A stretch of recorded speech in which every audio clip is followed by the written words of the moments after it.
Good evening to you wherever you may be in this glorious county. Humboldt Crabs baseball is on the air. I'm Hoke Holcomb along with my broadcasting buddy, the Professor Benjamin Schaefer, coming to you from the Don Turbush announcers booth high atop the Arcata ballpark, located just a block from the historic plaza in downtown Arcata. Tonight, the second of a three-game series between the Crabs and the Rally Factory Rockhounds. And the Crabs won last night by scoring in one inning. They were shut out for 7 innings. Unfortunately for the Rockhounds, in the fourth inning, they scored 9 runs. For some reason, I have the wrong box score here. I have the Seals baseball box score. It's just irrelevant to our present conversation. You got to get with the present, you know. But yes, Crabs did win last night. 9-4. I never looked back. And Jason Alexander picked up his 5th victory of the season against only 1 loss, and struck out a season high for the Crabs, 11 batters. Yeah, altogether last night the Crabs pitchers, I think, struck out 16 total last night. Was it? It was quite a... And it was also an historic occasion in the sense that Crabs manager Tyson Fisher won his 100th ball game as the skipper of the Humboldt Crabs. And so all in all, a very pleasant evening, capped by a fireworks show, which took place about 20 minutes after the game, and that helped draw one of the biggest crowds of the season. We had over 1,350 folks in attendance last night, and they weren't all here for baseball, and it's understandable. Let's say you got a couple of young children, and hey, what's a perfect time to go to a ball game? We can go to a ball game, and then afterwards see a fireworks show. So I think that's going to become a permanent part of the Crabs' schedule as we move on in the years. Tonight, a different kind of special event at the ballpark. That is, we are honoring CASA. It's CASA night at the Crabs game, and there are currently 332 children in Humboldt County Child Welfare System, and CASA has advocates for 77 of them. That's less than 25%, primarily because there aren't enough volunteers. And so CASA is telling its story. They've got a little booth out here at the ballpark, talking about what they're doing on behalf of Humboldt County children and how individuals can become involved in this most worthy project. And the Crabs certainly happy to have CASA with us this evening. The Crabs tonight in their traditional white Crabs uniform with crabs across the front of their jerseys and their numbers on the back. The Rockhounds in gray slacks, and what would you call that? Dark blue? I call it rock-colored blue. Rock-colored blue. All right. Rockhound blue. And they're playing songs at the ballpark tonight. The Crabgrass Band is not with us tonight. They will be tomorrow. They're not tonight, so they're playing all kinds of songs that have rock in the title in honor of our guests. So I think is a nice thing to do. Generous thing to do. It's another beautiful night, isn't it, Benjamin, for baseball? It is gorgeous. A little more of a beautiful breeze. Day all day today. And for the first cloudless time July day. First time in a week, we're seeing the flag flying at full mast. Finally. And that's a good thing. There was another attack today in Munich, Germany, but it turned out not to have anything to do with terror. It was just a crazed individual. An individual who had a lot of problems went in and shot a bunch of people, but it had nothing to do with terrorist organizations. Well then. Yeah, I mean, right. No benefit to the folks injured and murdered by the individual who then shot himself. Of course, that's often the thing that occurs. Anyhow, to a happier subject, another beautiful night for baseball. Again, we had so many people at the ballpark last night. I'm not sure we had many listeners or viewers in our area. And I want to again pay tribute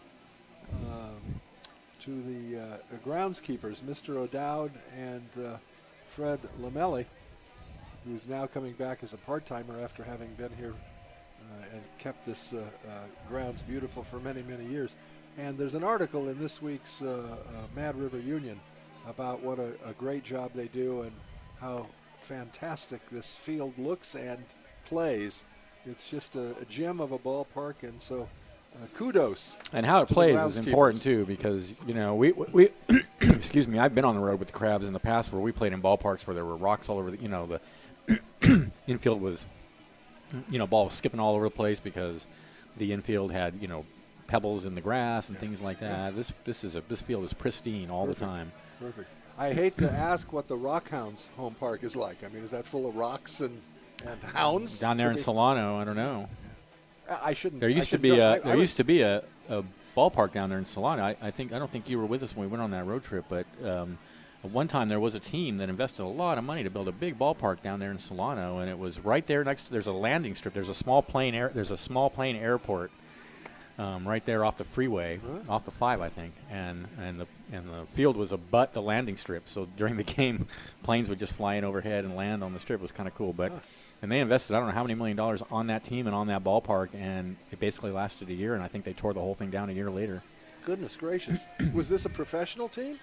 Yeah, it was a team the Crabs were playing, so it wasn't professional, but they just had this idea they were going to have this big ballpark. It was brand new, and it was going to attract a lot of fans, and I just don't think it did. It's interesting how some sites work out well, whereas others just die, and I'm thinking of a team like the Aloha Knights. When they were in Portland, they didn't draw because they got the Portland Beavers in Portland, right? They did then. I'm not sure the Beavers are there anymore. But when they moved to Corvallis, of course, Corvallis didn't have a big baseball team, and they have done quite well. Marysville does very well. Yeah, that's a nice ballpark too. So that's a much bigger ballpark than ours. But see, the thing about the thing about it is none of the ballparks that I've been to have the mix of intimacy and cleanliness that the Arcata ballpark, as far as what we were just talking, cleanliness in the sense of how clean the field itself is. Right. And most of them are bigger ballparks, and the thing about the Arcata ballpark is it's right here in the middle of the Arcata community, and it's within walking distance of almost anywhere in Arcata.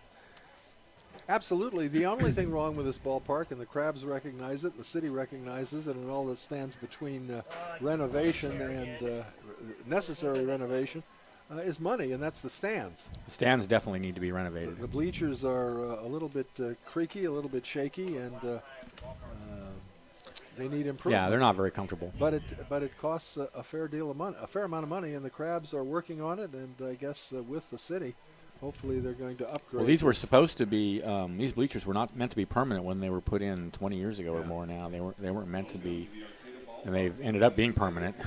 That's unfortunate. All right, let me give you the lineups for the visiting Rally Factory Rockhounds. Leading off at shortstop, Joey Dodson. Hitting second, the center fielder, Chase Grant. Batting third at second base, Jack Priddy. Hitting cleanup, the designated hitter, Hank Pankratz. Batting fifth in left field, Jared Ambule. Batting sixth, the catcher, Matt Poulin, Poulin, Poulin.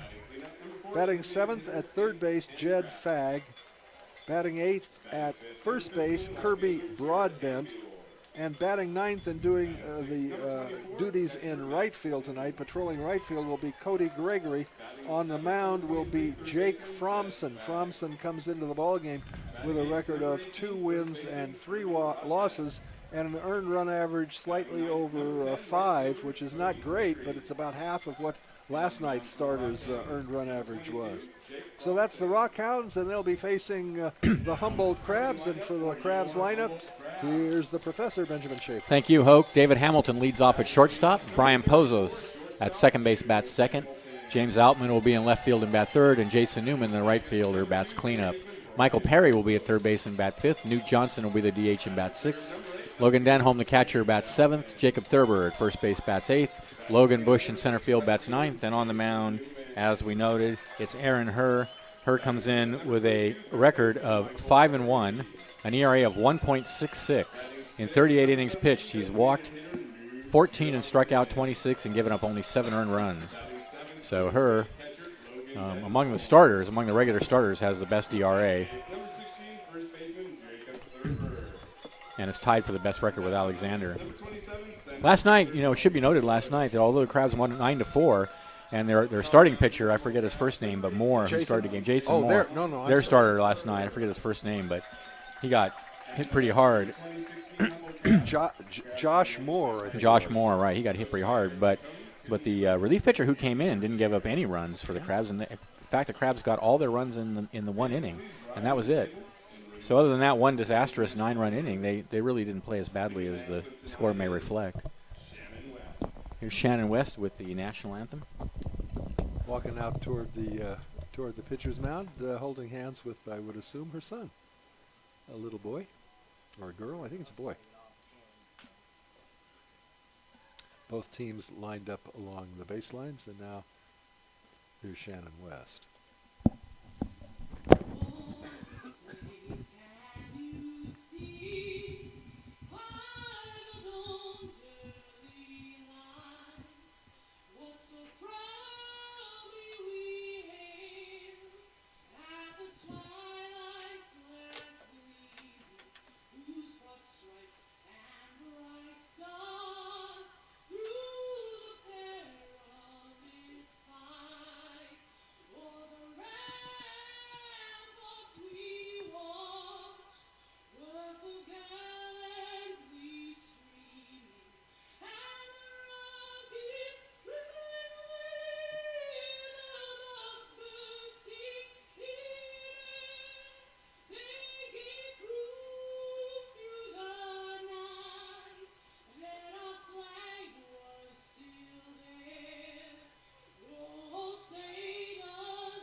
All right, we're ready to play ball. While they have the ceremonial first pitch throwing, let us thank North Coast Co-op, a natural foods consumer-owned cooperative grocery store located in the far reaches of Northern California, surrounded by redwood trees where mountains meet the sea.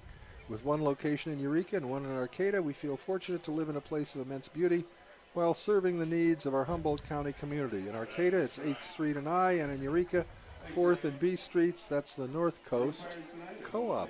You know I own it. Do you? I do too. I do. Yeah, I do. We're owners. I'm an owner. The only negative, and it's not the co-op's fault, but you know how you'll get a credit card and they'll give you a certain amount of money back for your purchases. You've seen those ads. 1.5%. Never given me anything back. Well, you have the wrong. A lot of credit cards. Oh yes. Oh, credit cards. I Yeah. said the co-op. I thought you were talking about the co-op. Yeah. Well, what I'm saying is, Oh. if I shop at, say, a corporate store, pick one, Safeway, I get 1.5% back from Oh yeah. my credit card. Your company. credit card. Uh-huh. The co-op, we get nothing because it's not a store. They say it's a cooperative. Yes, it's a cooperative. So therefore, they don't give you money back. I don't understand that. I mean, instead of the money going to corporate titans, it goes to the people, and so therefore you don't get a refund. Can't figure. Well, that. you know, they set their own rules more or less, don't they? They say the game is rigged. All right. Let me set the Crabs for you defensively. Aaron Herr on the mound. Speaking of rigged games. You've given Aaron's stats, haven't you? Yes. Have you not? Yeah. Aaron will be pitching to Logan Denholm in the crouch behind the plate. Jacob Thurber at first base. Brian Pozos at second. Dave Hamilton, the shortstop. Michael Perry back at third base. In the outfield, James Outman in left. Logan Bush in center. And Jason Newman in right field this evening.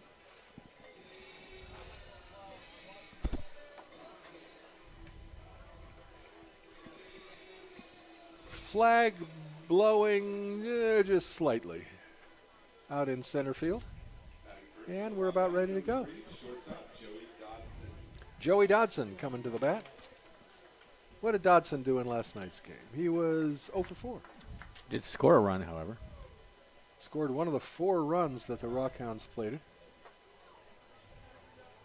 I'm not a great golf aficionado, but there's some kind of golf game where you don't win based on total strokes. It's on the number of holes you win. It's got match play or something like that. I have no idea. You have no idea what I'm talking about? No. Okay. Fastball taken for a called strike one. I was just going to say if we had match play in baseball, the Crabs would have lost last night because the Rockhounds won 2 innings and the Crabs only won right. 1. I see, yes. They play by polls rather than a total. Fouled off behind us 0-2, like Jason Alexander. Aaron Herr is a quick worker on the mound. You can't make a tuna sandwich between pitches as you can with some of the hurlers we've seen. Well, that's appreciated by everybody in the ballpark, including your color man. And including the fielders on the team. Stay on your toes when the pitcher doesn't take forever to throw each pitch. That pitch is low and away, and the count a ball and 2 strikes on the leadoff hitter Joey Dodson. He'll be followed by Chase Grant and Jack Priddy. The 1-2 pitch from Herr, ground ball down to the second baseman. Up with it is Pozos. His throw to first, 1 up, 1 down for the Rockhounds in the top of the first inning, and that will bring up Chase Grant. Grant had a couple of base knocks last night in 5 trips, 2 for 5, and he drove in a run. Left-handed hitter facing the right-hander Aaron Herr. Giants finally won a game today. Oh, fastball taken for a called strike 1 broke that 6-game losing streak. I was afraid to listen. I couldn't bear to listen. I was home cleaning, but I just couldn't bear. I usually put the ball game on, but couldn't take it. High fly ball to right field and deep. Right fielder Bush coming over, and it's going to be the center fielder instead, Logan Bush, who makes the catch. I was thinking Bush is in right field. That's where Logan has generally played, but tonight it's Jason Newman in right field. So it was Logan Bush making the catch, but he's in center fielder. So Chase Grant flies out to his counterpart in center, 2 gone, and that'll bring up second baseman Jake Priddy. 1 for 4 with an RBI last night, right-handed hitter. Herr comes to the plate, and Priddy takes a fastball for a called strike 1. Brian Rose calling balls and strikes this evening. Michael Cowan, the first base umpire, and Jacques Bolton at third base. Herr's 0-1. Breaking ball to the backstop. 1-1.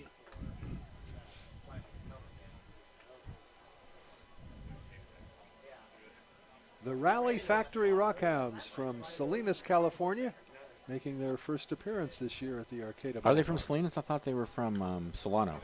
I'm sorry, you're right, Solano. That pitch is outside. 2 balls and a strike now to Priddy.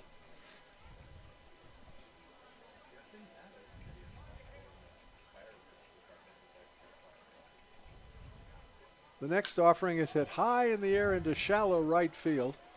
Newman camping under it, and he puts it away for the 3rd out, and the Rockhounds are gone in the first. No runs, hits, or errors. And at the end of half an inning, it's the Rockhounds nothing, and the Crabs coming to bat. You're listening to Crabs Baseball, KGOE 1480, Arcadia, Eureka.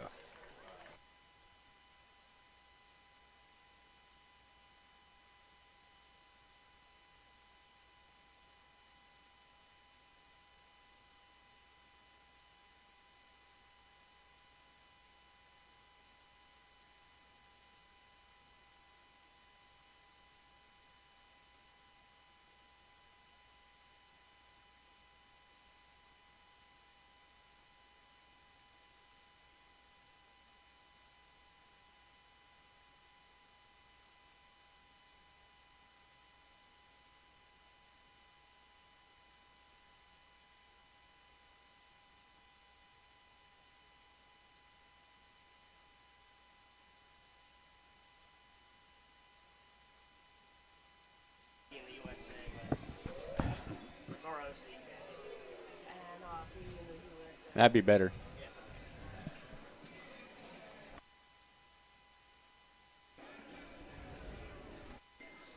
All right. Welcome back to the ballpark. Thanks to North Coast Audiology, always working to provide their patients with the best possible care. They're at 2818 Harris Street in Eureka, 443-4503. Contact Julie Kelly. Also, True Motion Fitness, a unique approach to movement health featuring muscle activation techniques, personal training, and unique movement space, all focused on building a stronger, balanced, and stable you so that you can move through life and desired activities with greater enjoyment and efficiency. True Motion Fitness is at 9010 in Arcata, 822-3018. 6 foot inch, 175-pound right-hander who plays his college ball at Solano College, Cody Gregory on the mound for the Rally Rockhounds, and he will be facing David Hamilton, Brian Pozos, and James Outman in the home half of the first inning. Matt Poulin in the crouch behind the plate flashes the signs out, and the first pitch Hamilton takes for a called strike one. Hamilton comes in batting .316. .431 on base percentage. Gregory's next offering is hit in the air to left field. Left fielder going back a couple of steps. He's got room, and he makes the catch about 5 feet in front of the warning track, one down. So Hamilton flies out to Ambule in left, one away, and that'll bring up the second baseman, Brian Pozos. Let me set you the Rockhounds for you defensively. Kirby Broadbent's the first baseman, Jack Priddy at second, Joey Dodson at short, and Jed Fagg at third. In the outfield, Jared Ambule, who just made that play. Chase Grant's the center fielder. And the right fielder is who? I'm missing the right fielder. Oh, the right fielder. Gregory. Cody Gregory. I thought that was the pitcher. What's the pitcher's name? Oh, Fromson. Fromson is the pitcher. Okay. And there's a ground ball to the third baseman. He bobbles it, picks it up, throws across the diamond, and it goes by the first baseman, and that'll be all for Pozos. He's on as a result of the error by the third baseman, Fagg, and my goodness, he committed 3 miscues last night's ball game. Yeah, that's another one. Hate to give it to him, but pretty hard. I'm sorry, what's Fromson's first name? That's a good question. Let me look it up for you. All right. Somebody really messed up the Jake Fromson. Jake. Somebody really messed up the fielding chart. Yes, I don't. It must have been someone other than us, I'm sure. Snuck in here without us knowing. We need to get a new intern. Here's Outman, who had a big night last night. Takes the first pitch away, 1-0. Outman had a single, a triple, and a home run. He was a double away from the very elusive and difficult to achieve cycle. Although as a team, the Crabs cycled in the 4th inning last night. We had a single, double, triple, and home run in that frame. Outman takes another fastball outside, 2-0. The thing about the cycle is it's rare, but it's, it's not like a 4 home run game. It's cool, it's interesting, but it's not like an achievement in the same way, Well, a triple is hard to achieve. A triple's hard to get. Yeah, no, he had a great night. There's no doubt about that. And if he'd had a home run, if he'd had all of them, that'd be great. But like I said, a 4 home run game is more of an achievement. Yes. That's my only point. Is that it's interesting with somebody's for the cycle, but because it's rare. But yeah, runner goes. The pitch is swung on and hit in the air to center field. Backing up on it is the center fielder Grant in the warning track and almost to the wall. He makes the catch. So a long fly ball by Outman, gathered in by Grant for the second out, and that'll bring up Jason Newman. Of course, I would say a 4 home run game is even rarer than a cycle. You don't see that too often, no. Yeah, very. I can't remember the last time you had a 4 home run ball game. I know Mays did it. Well, I don't know who's. I think we've had some since then. But I don't know who else has done it. Yeah. Give us a call. What's our phone number? I can look. I can Google that. It's All what right, I pay check it for out an expensive phone for. That's right. Oh, Dodgers won, by the way, if anybody cares. Here's Jason Newman, right-handed hitting right fielder, and swings at the first pitch in the dirt. Strike 1. Pozos at first base with 2 down. So both the Dodgers and Giants won today. No change. They remain 4 games ahead of the Dodgers. No balls and a strike now to Newman. Pozos takes his lead at first. Sean Green did it 2002. I remember, yeah. The pitch is hit in the air to left center field and deep. The center fielder going back to the warning track to the wall, and it's off the wall on a bounce. Rounding third and coming in to score is Pozos on a stand-up double by Jason Newman. The Crabs lead 1-0. It's 2 balls hit the deep center field. Well, both outs this inning have been made as a result of fly balls to the outfield. They couldn't catch up to that one. The last so one. the error ends up costing him as Brian Pozos, who was on as a result of that error, scores the first run of the ballgame. The last one was Josh Hamilton. Okay. 2012. All right. Before that, it was 10 years or something. Yeah, I mean, it's a pretty uncommon feat. Here's Michael Perry, right-handed hitting third baseman. Perry leads the Crabs in home runs with 5.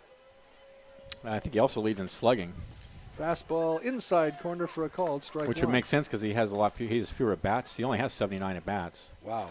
And he's got 5 home runs and 79. But yeah, he's slugging over 600, 608. From the set. Fromson comes to the plate, and Perry grounds it down to the second baseman. He's got it, and throw to first. That'll retire Perry and the Crabs in the first inning. However, they come up with a run on a hit. There was an error and one left, and at the end of an inning complete, it's the Crabs 1 and the Rockhounds nothing. You listen to Crabs, KOE 1480, Arcadia, Eureka.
All right, welcome back to the ballpark. Benjamin, who's keeping us on the field and on the air? Patty Stokeham at Remax Realty, Crab sponsor and supporter for more than 20 years. Patty's been selling real estate for just as long. She'll handle all the legwork for you and cover all the bases. Give her a call today at 496-3295 or find her on Myrtle Avenue in Eureka. Indeed, indeed. Okay, top of the second inning. It'll be the middle of the order for the Rockhounds, looking for their first hit against Aaron Herr. Pankratz, the designated hitter, left-handed hitter. In last night's ball game, well, I don't have. What's the total? I have the Pankratz last night was 1 for 4 with a couple of RBIs. And the pitch to him is a fastball away, 1-0. It occurs to me it's a different third baseman tonight because Pankratz played there last night. Oh, Wasn't right. he? I think so. Yeah. So Fag tonight made the first error. The hot corner has been a problem. The next pitch is high, and it's 2-0 to Pankratz. We're quickly back to the plate, and that one is also high with a fastball. So he falls behind the cleanup hitter for the Rockhounds. 3 balls and no strikes. The errors last night didn't really matter. Only one run of the Crabs' runs was unearned ultimately because they got so many hits in that inning. Right. Fastball is high. So on 4 consecutive balls, Pankratz becomes the first base runner of the ball game for the Rockhounds. Jared Ambule coming to the plate, right-handed hitting left fielder. Thurber holding Pankratz on at first base. Herr at the set, and the pitch. Called strike 1. Ambule showed bunt, pulled the bat back. Third baseman Perry about a step behind the bag at third. Herr at the set. The pitch to Ambule, he gets it down, foul. Bunt down the third base line, but well foul. Well, that's the best thing that could have happened to him. So it's 0-2. How do you mean? Because bunting here is ridiculous. Kind of silly this early in the ball game, huh? ridiculous. Yeah.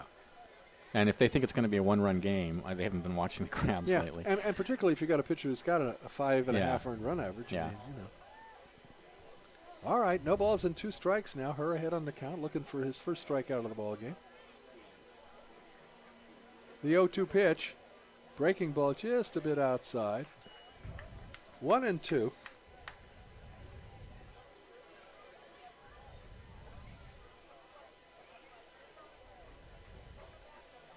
Herr looks into Denholm for the sign, comes to the rest. The 1-2. fouled at the plate. So Ambule stays alive, 1 ball and 2 strikes. Field still bathed in sunlight, just a shadow starting to creep out just behind first base, but the rest of the field is sunny. That means some fielding difficulties for the left side of the infield and the left fielder. The 1-2 pitch. Ground ball just fair down the third baseman. He goes to second for 1. The relay to first, not quite in time. Ball wasn't hit that hard. Good play on the part of Perry to get the force at second base.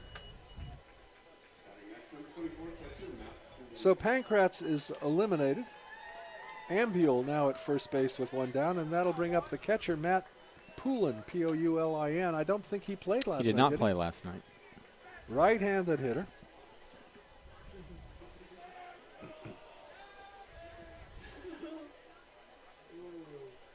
Her back foot on the rubber, now set. Right-hander versus right-hander, and the pitch. Ground ball to the shortstop. Hamilton's got it. He goes to second for 1. The relay to first, the double play. No, safe at first base by half a step. Close. Again, the ball wasn't hit that hard, but Hamilton quickly got it to Pozos, who in turn, a quick throw to Thurber, and just by half a step, failed to get Poland. So Poland at first base. This time Ambule cut down at second. There are 2 down, still a runner at first. And the third baseman, Jed Fagg, at the bat now. It was Fagg's error in the first inning that allowed that unearned run eventually to come in and put the Crabs on the board. He was 0 for 3 as the DH in last night's game. Slow curveball is in for a called strike 1 to a Fagg.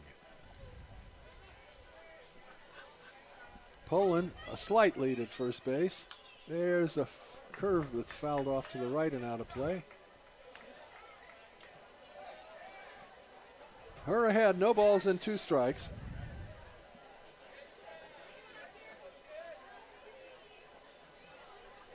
Poland would not appear to be someone who is a threat to steal. The 0-2. Line drive into left center field. That's going to be in there for a base hit. Poulin singles stopping at second, or Fagg singles stopping at second base is Poulin. So the Rockhounds with a couple of runners aboard and 2 gone, and that'll bring up the first baseman, Kirby Broadbent. He is a big fella. 0 for 4 last night. He looks to be what? Do we have the roster there? About 6'4", 6'5"? Broadbent. He's 6'5", 240 pounds. The pitch to him. Breaking ball and a beauty on the inside corner for a called strike 1.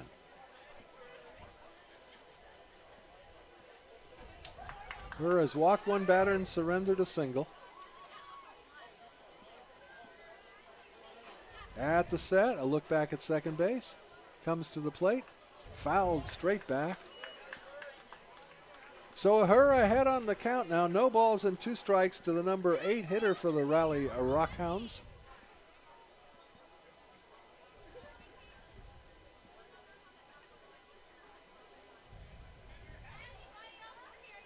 Oh, and 2 to Broadbent. Her gets the sign from Denholm.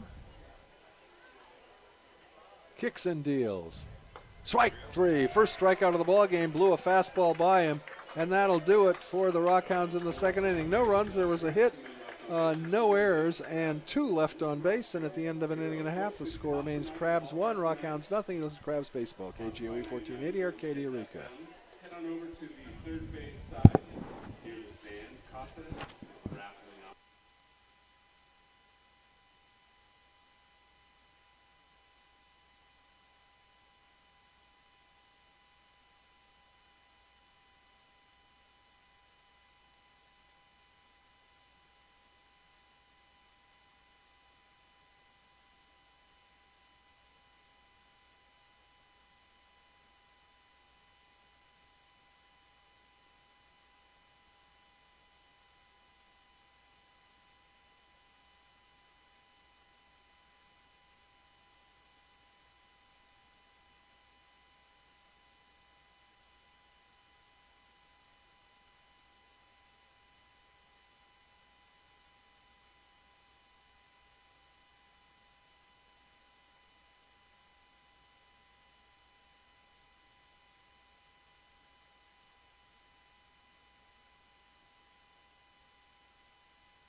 Welcome back to the ballpark. Thanks to Eureka Rubber Stamp. The Eureka Rubber Stamp Company's been in business in Humboldt County since 1954. Locally owned and operated, manufacturing rubber stamps, engravings, vinyl signs, lanyards, novelty items, stencils, and more. New memorial rocks are now in stock.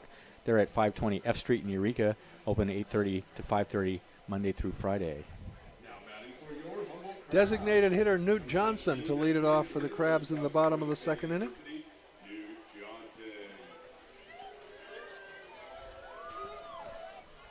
Last night's game, Newt Johnson was the DH.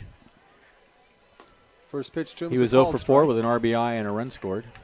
Comes into the ball game hitting 264.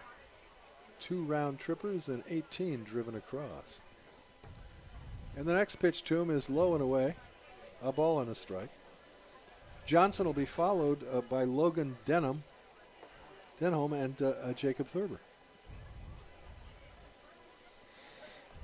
The 1-1 to Johnson, a bit inside, backs him off the plate, 2-1.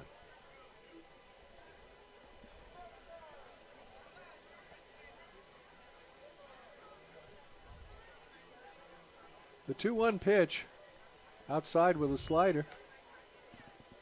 Johnson had a notion and held up, and the count now 3-1.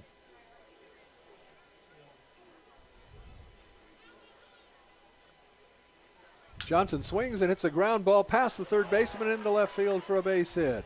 Johnson rounds first, Ambule up with the ball, gets it back into the infield, and the Crabs start the second inning with a single. That's not an error, but it looked fairly playable over at third. I don't know. Fag was on it. He just never reached out for it. Yeah. I thought it was a little tougher than that, but I think maybe he didn't see it very well. well, that could well be the case. That sun's right in his eyes from this angle. Yeah. Here's Logan Denholm, right-handed hitting catcher. And he hits a high fly ball into center. It's playable. Moving under it is Chase Grant, and he's got it for the first out of the inning. So Denholm skies, and I mean skies, to center, one away, and that'll bring up Jacob Thurber. The left-handed hitting first baseman. Didn't play last night. Comes in batting .303 with a .530 slugging and a .434 on-base percentage. Those are excellent numbers. I think he has 4 home runs four, on the yes. season.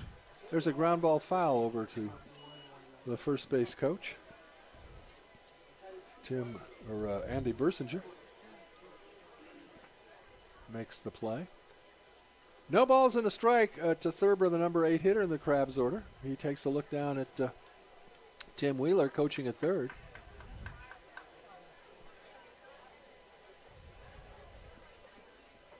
Fromson at the set. The pitch high with a fastball. Count even at 1.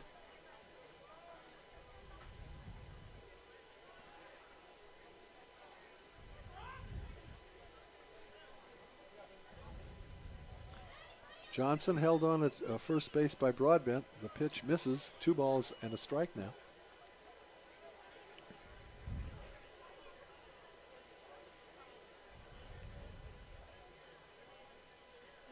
Two and 1 the count to Jacob Thurber. 1 on, 1 gone in the Crabs' second. Fastball, strike 2 called. Paints the corner on the outside part of the plate to the left-handed hitting Thurber, and the count even at 2.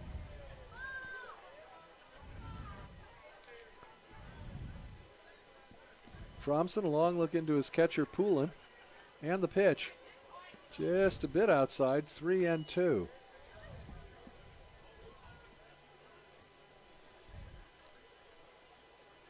We'll see if they turn Johnson loose on this payoff pitch to Thurber. Fromson, a long stolen look into 2 his bases. catcher. He's at the set. He's going, and the pitch is taken for a strike 3 called. The throw to second, not in time. Sliding in safely is Johnson, so he picks up his 3rd stolen base of the year. He goes into scoring territory with 2 down, and it'll be up to center fielder Logan Bush. I'm so used to seeing Logan in right. Tonight he has duty in center field. And a chance to pick up Newt Johnson in scoring position at second base with 2 down.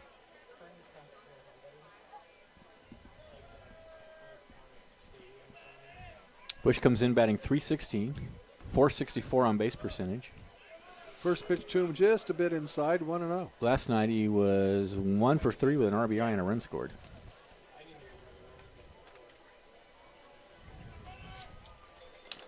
Fromson set. The 1-0 pitch. Bush swings through a fastball, strike one, 1-1.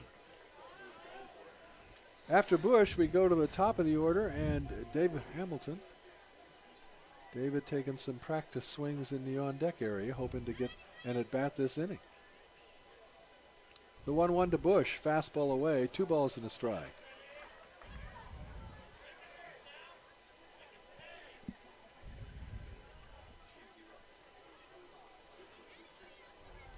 Two and 1 to Bush.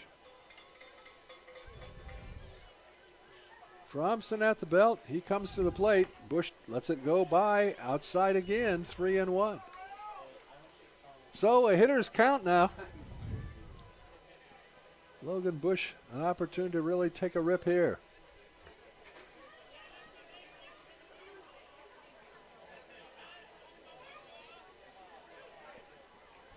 Fromson is at the belt. The 3-1 pitch. Bush swings and just gets a piece of it, fouls it back. So we got a full count now.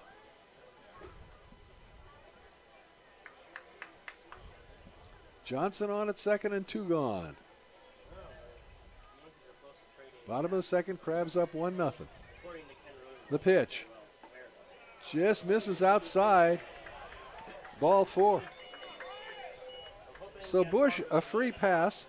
That's the first walk given up by Fromson. And the Crabs now with runners at first and second.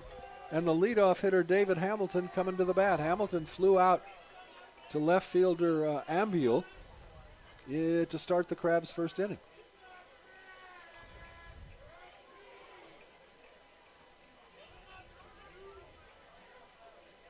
Crabs looking for a little 2-out action here with runners at first and second.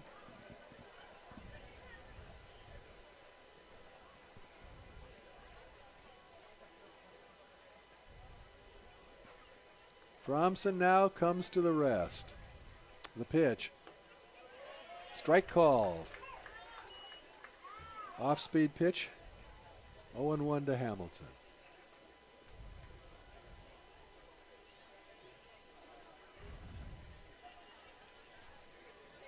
Fromson ready. And the offering. Strike 2 called. No, a little bit high. I guess. Yikes. 1-1. That looked like a I good don't know where pitch that to me. missed. Yeah. That looked like it was right down the middle. Yeah. I guess he thought it was a little bit high.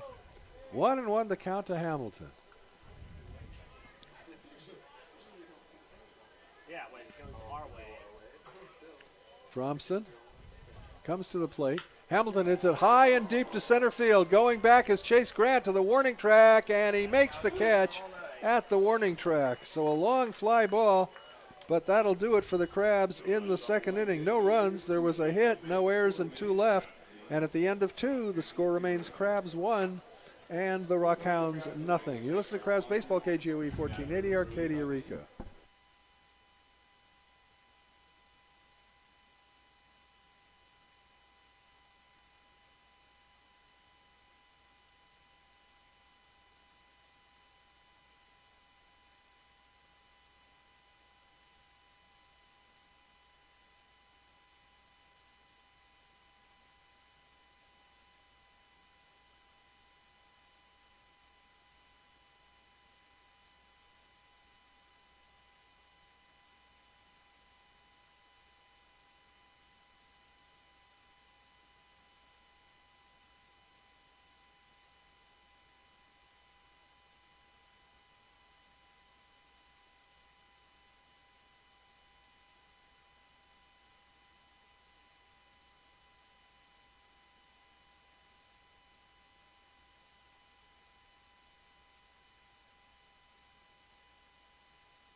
Eureka Rubber Stamps. The Eureka Rubber Stamp Company has been in business in Humboldt County since 1954. That's a while.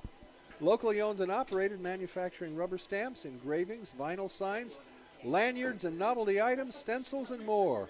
New Memorial Rocks are now in stock. They're located at 520 F Street in Eureka. Business hours 8:30 to 5:30 Monday through Friday. And the Alibi. Now 2 locations open on the Arcata Plaza to serve you. Home of the best Bloody Marys in town, large breakfast menu and weekend specials. Crabs board member approved, pub food, local microbrews, chicken wings, live music. And our breakfast menu is even better. When the Crabs play, beers are $1 off. Our friends at the Alibi on the Plaza. Cody Gregory, the right fielder, to lead it off. Right-handed hitter. And the pitch from her is taken for a called strike 1. Her has surrendered but 1 base hit. It was a 2-out single. He's walked 1. He has fanned 1. Gregory, the number 9 hitter, fouls that one off to the right out of play, and the count now no balls and 2 strikes.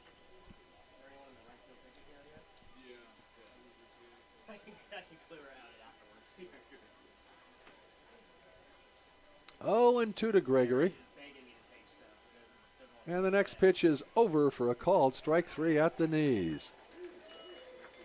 Second strikeout of the evening for her, and now we go to the top of the lineup. And Joey Dodson, who grounded out second to first to open the ball game.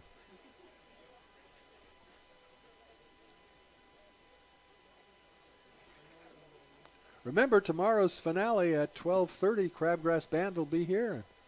Kids get to high and low five the Crabs after the ball game as they run the bases and give them the high fives between third and home. Little bunt out to the mound. Pitcher is up with it, but no chance to get the very speedy Dodson. So Dodson, a bunt single. Standing at first base with 1 out, and that'll bring up the center fielder, Chase Grant, who flew out to his counterpart, Logan Bush, in the first inning.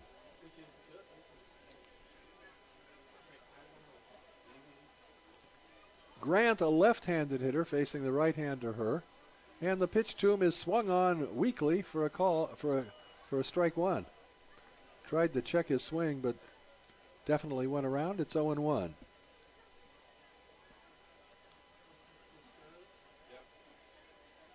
Dodson takes his lead at first, not a big lead. The pitch to Grant is a fastball low and outside, 1-1. Dodson obviously with some speed. Held on over at first by Thurber, and again, his lead is modest, to say the most. High fly ball to center field. It's going to be playable easily for Bush.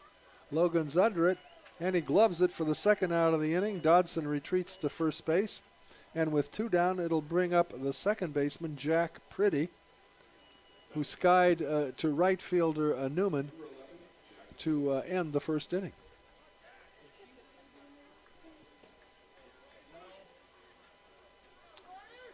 Two down, a runner on at first. Pretty, the number 3 hitter in the order, at the bat. Right-hander versus right-hander. Her comes to the plate, and the breaking pitch misses wide, 1-0.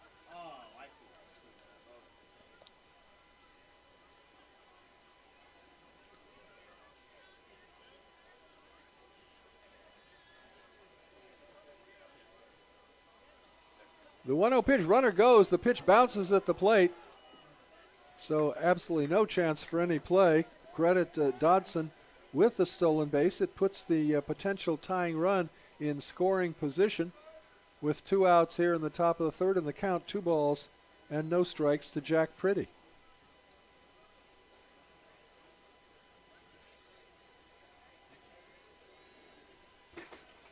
Two and 0 to Pretty. Runner fakes going, and the pitch is taken for a call. Strike 1, 2-1. Single fly out? Yes. Strikeout, single fly out. From the set. The 2-1 pitch. Beautiful curveball for a called strike 2. Oh, my goodness. That one froze pretty at the plate. He thought it was going to be inside and it hooked in to catch the inside corner. 2 balls, 2 strikes. 2 outs and a runner on second base. Bunch of people in there root for him. Hers 2-2 pitch. Lined into center field. That's going to bring in the runner, I do believe. Dodson rounds third. He'll score without a play. An RBI single for Pretty, and the ball game is tied at 1. So a 2-out base hit, cashing in Dodson. He makes that bunt single and stolen base pay off. And now we go to the cleanup hitter, left-handed hitting Hank Pankratz, who drew a free pass in his only at-bat tonight. The pitch to him is right down the heart of the plate with a fastball for a called strike 1.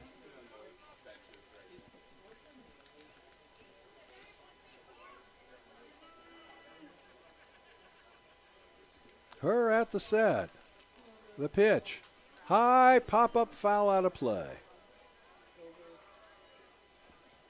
So Aaron Her ahead on the count. No balls and 2 strikes to the Rockhounds cleanup hitter, Hank Pankratz. The 0-2 pitch. Got him swinging on an off-speed breaking ball. That'll do it for the Rockhounds in the 3rd inning. However, they come up with a run on a pair of hits. There were no errors and 1 left, and at the end of 2.5, we're knotted up at 1. You're listening to Crabs Baseball on KGOE 1480, Arcadia, Eureka.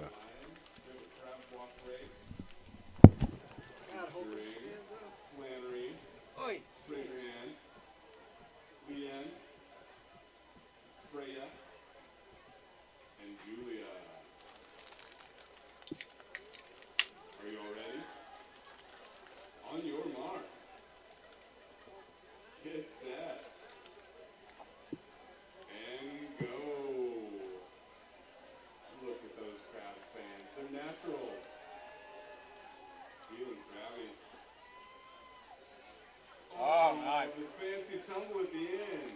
Nice. 9.6.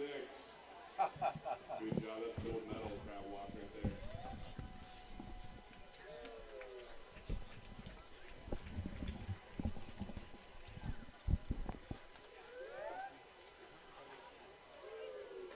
Don't forget to purchase your 50-50 tickets from the ladies making their way around the ballpark. You should buy both colors. I take it we didn't win last night. Don't miss out on your chance to win. Leave you in charge of these things. Yeah.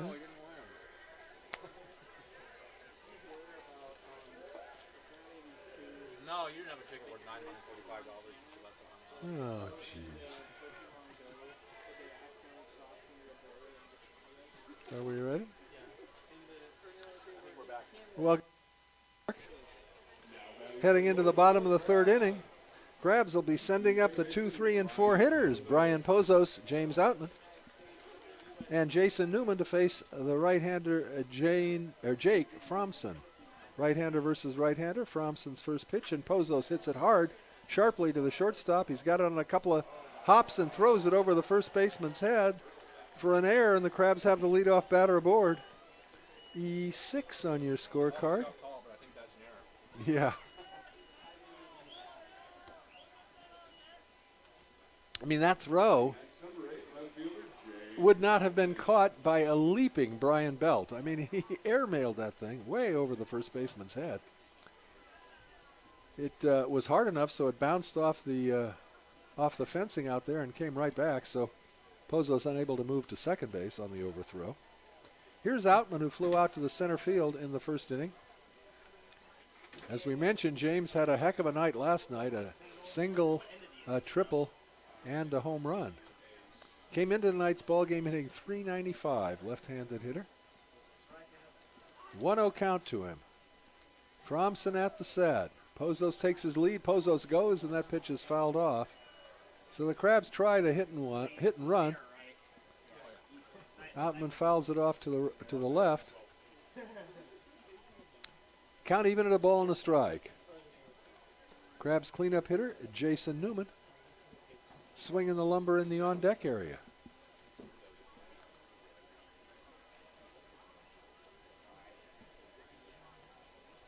The 1-0 pitch.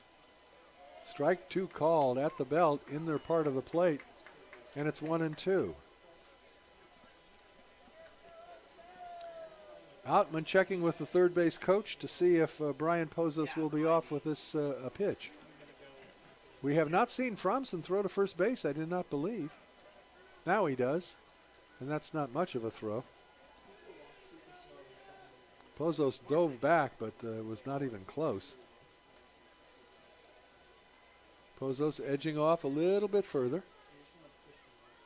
He's going. The 1-2 pitch is grounded down to the first baseman. He backhands it, takes it to the bag himself, and it works out as good as a sacrifice as Pozos moves to a second base on the unassisted putout by Broadbent at first.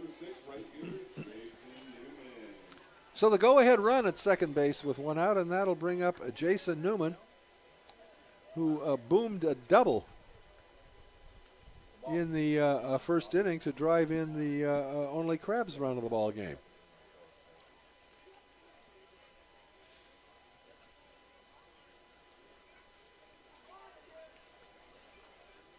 Newman, number 6 on his uniform, right-handed hitter, and the pitch to him is grounded hard to the third baseman. He's going to run the runner back, and they tagged him out. So a hard shot to the third baseman. Rather than go to first, he got the lead runner by tagging out Pozos. And Pozos made it, again, I have to say. How many times? How many times this season? Yeah. How many? That was a base running error. That's like the first, when I was in Little League, that was the first. They walked us out there. Here's a baseball. Second. When you're on second and the ball's hit in front of you, don't run. Yep. Those were the first things they told us. Yeah, he ran right into the out there. So Pozos gunned down. Newman on at first on the fielder's choice. And that'll bring up Michael Perry, and Perry takes a pitch in the dirt, 1-0. The Crabs have done a lot of things right this summer. They have shown us some spectacular fielding. Their pitching's been outstanding. They have set an all-time mark in the wood-bat era for home runs. But the one deficit has been the base running. A lot of base running mistakes. There's a breaking ball for a strike.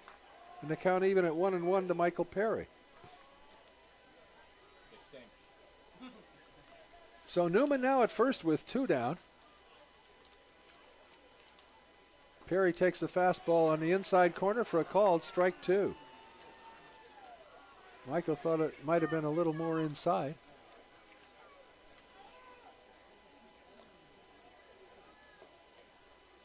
At the set, the 1-2 pitch. Oh my goodness. It was a ball. The pitcher was walking toward the dugout, and so were some of his teammates. I guess the pitch was a little bit high. Perhaps that was a makeup call for the previous pitch that Perry didn't like on the inside corner. I don't know. That pitch looked pretty good to me, but maybe a tad high. So 2-2 to Perry. Way to mess up, At the set. Swing and a miss. Perry down on strikes, and that'll do it for the Crabs in the third inning. No runs, no hits. Oh, he fouled it off. Sorry. I thought he struck out. He tipped it, stayed alive, so Perry gets another shot. 2-2. The 2-2 offering. Fouls that one at the plate. So Perry making Fromson work, fouls off a couple of good pitches. And the count remains 2-2.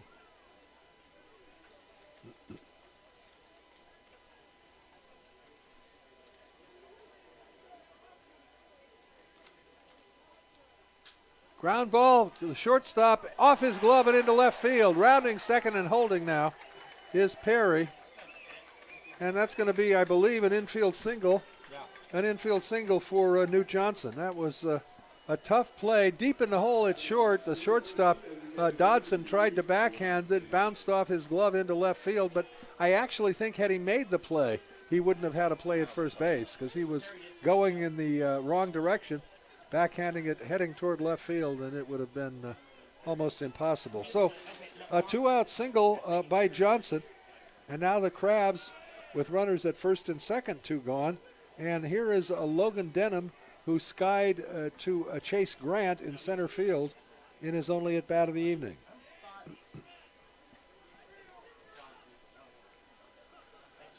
Fromson, back foot on the rubber, looks into Poland for the sign. The pitch to Denholm is grounded up the middle. The shortstop's got it. He flips to the second baseman for the force out on Johnson, and the Crabs are retired in the third inning. There was no runs. There was one hit, there was one error, and there were two left. And at the end of three complete, we're tied at 1. You're listening to Crabs Baseball, KGOE 1480, Arcadia, Eureka.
We sure hope you're going to be with us tomorrow afternoon for the series finale.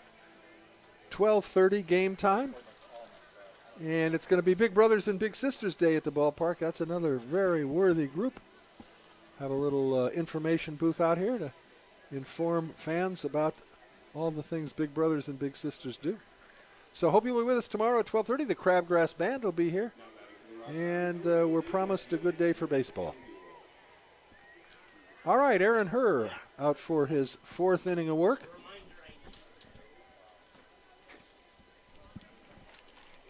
And leading off for the Rockhounds be Jared Ambule. Hit into a fielder's choice in his only at-bat of the evening. Right-handed hitter facing the right-hander Herr, and the fastball is a called strike one.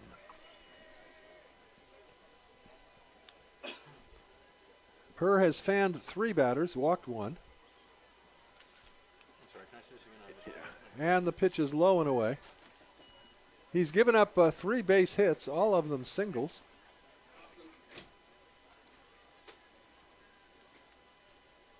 And the 1-1 pitch. Outside corner at the knees for a called strike 2. Boy, you talk about painting the black. Those first 2 strikes in this inning were textbook perfect. Herr's ready, and the 1-2 offering. Misses with a breaking ball outside, well outside, 2-2.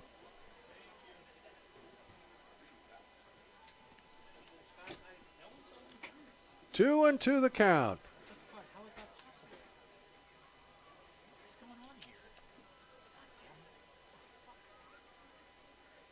And the 2-2 pitch. Line drive just past the diving Brian Pozos. Little soft liner into right field for a leadoff single here in the top of the 4th for the Rockhounds. Good effort on the part of Pozos, but it just eluded his grasp. So Ambule on base, and that'll bring up the catcher, Matt Poulin. Poulin, right-handed hitter. Third baseman Perry in on the, just on the lip of the infield grass. Now coming in a little closer, throw to first base and diving safely back is Poulin.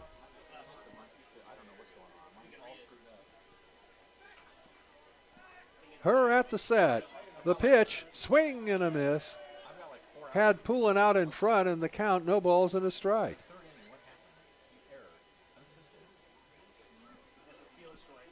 That's the one, the 5-6, right? That's what I thought. Okay. And then what happened? Single. Okay, that's what happened. At the set. Herr comes to the plate, fouled off to the right out of play. No balls and 2 strikes to Poulin.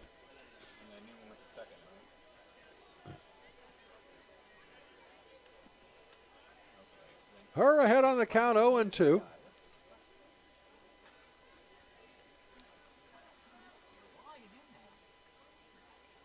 Her at the set. Ambule draws a throw at first, but he's back safely.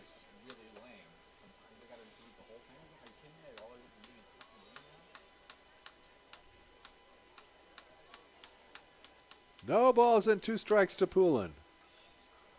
Her comes home, runner goes, the pitch is high, the throw to second base is not going to be in time.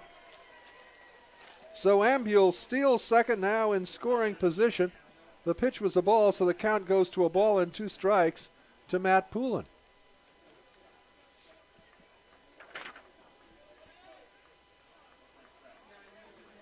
Go ahead run at second with nobody out.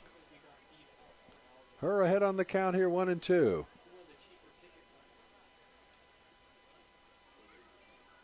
Her a little more deliberate now, and Poulin asks for time and is awarded the same. All right, her ready. At the set. The 1-2 pitch. Fastball hit in the air to right center field. It's going to be the right fielder, Newman, up with it, and he hustles it back into the infield. It was shallow right field, so no chance really for any advance by Ambule. So a non-productive out for Poulin, no advance by Ambule, 1 down. Ambule remains at second base, and that'll bring up Jet Fag, who had the first hit of the ball game for the Rockhounds in the second inning. The pitch to him bounces, and it goes to the backstop. Easily going to third base on the wild pitch is Ambule. So now the go-ahead run just 90 feet away. A 1-ball count to Fag, and the Crabs infield's going to come in. They're in all the way around to try and cut that run off at third base. Her working from the stretch. The 1-0 pitch. Line drive, base hit into left field, and the Rockhounds have taken a 2-1 lead. So a solid single by Fag to score Ambule.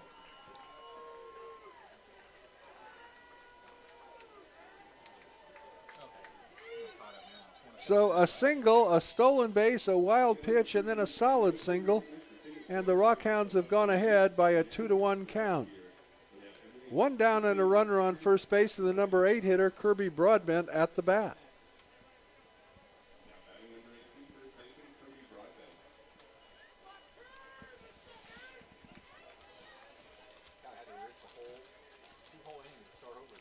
Broadbent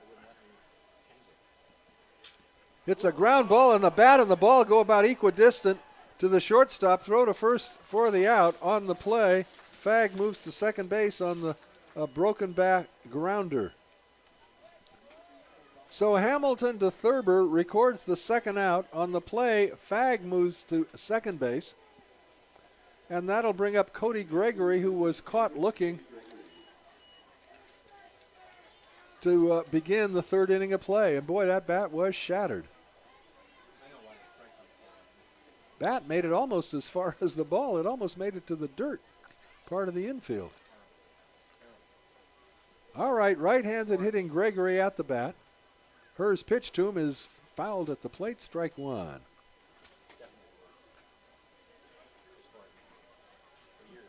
So the Rockhounds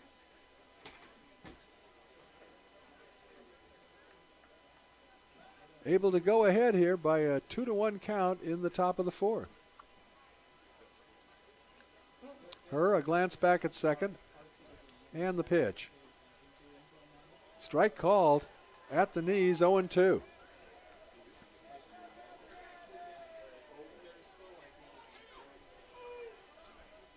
Her gets his sign from Denholm. Comes to the rest. And the 0-2. Way outside with a breaking ball, 1-2. That was not a good waste pitch. No. A good waste pitch is one that tempts the batter. He wasn't tempted by that. Too far outside. He's got another waste pitch possibility here.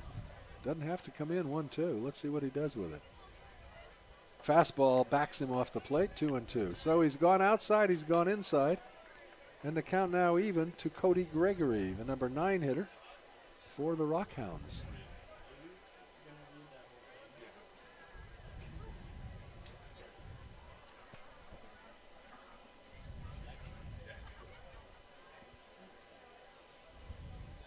The 2-2 pitch. Got him good looking. pitch. Beautiful pitch.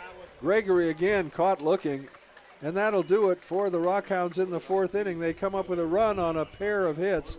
There were no errors and 1 left. And at the end of 3.5 now, it's the Rockhounds 2 and the Crabs 1. You're listening to Crabs Baseball, KGOE 1480, Arcadia, Eureka.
James Thurber to lead it off for the Crabs, bottom of the 4th inning. Crabs down by a 2-1 count. I was going to thank the Lost Coast Brewery, but You're going to have to wait. I have to wait. You were coughing there. You could have used a Lost Coast brew. First pitch to Thurber rides high, 1-0. James, the only Crab to strike out. Crabs batter to strike out in the ball game, back in the 2nd inning. Jacob. What did I say, James? Jacob. I keep calling him James as well. Curveball just a bit inside. This is not he. This is Denholm. I've screwed up now. This is Denholm. Yes, this is Denholm. Long drive to left field, foul. Well, you got a hold of it. That made it to the freeway. Boy, how did I mess that up? I know how you messed it up because when I tried to copy your scorebook, I couldn't figure it out. Here's the 2-1 pitch. Tries to check his swing, and he does.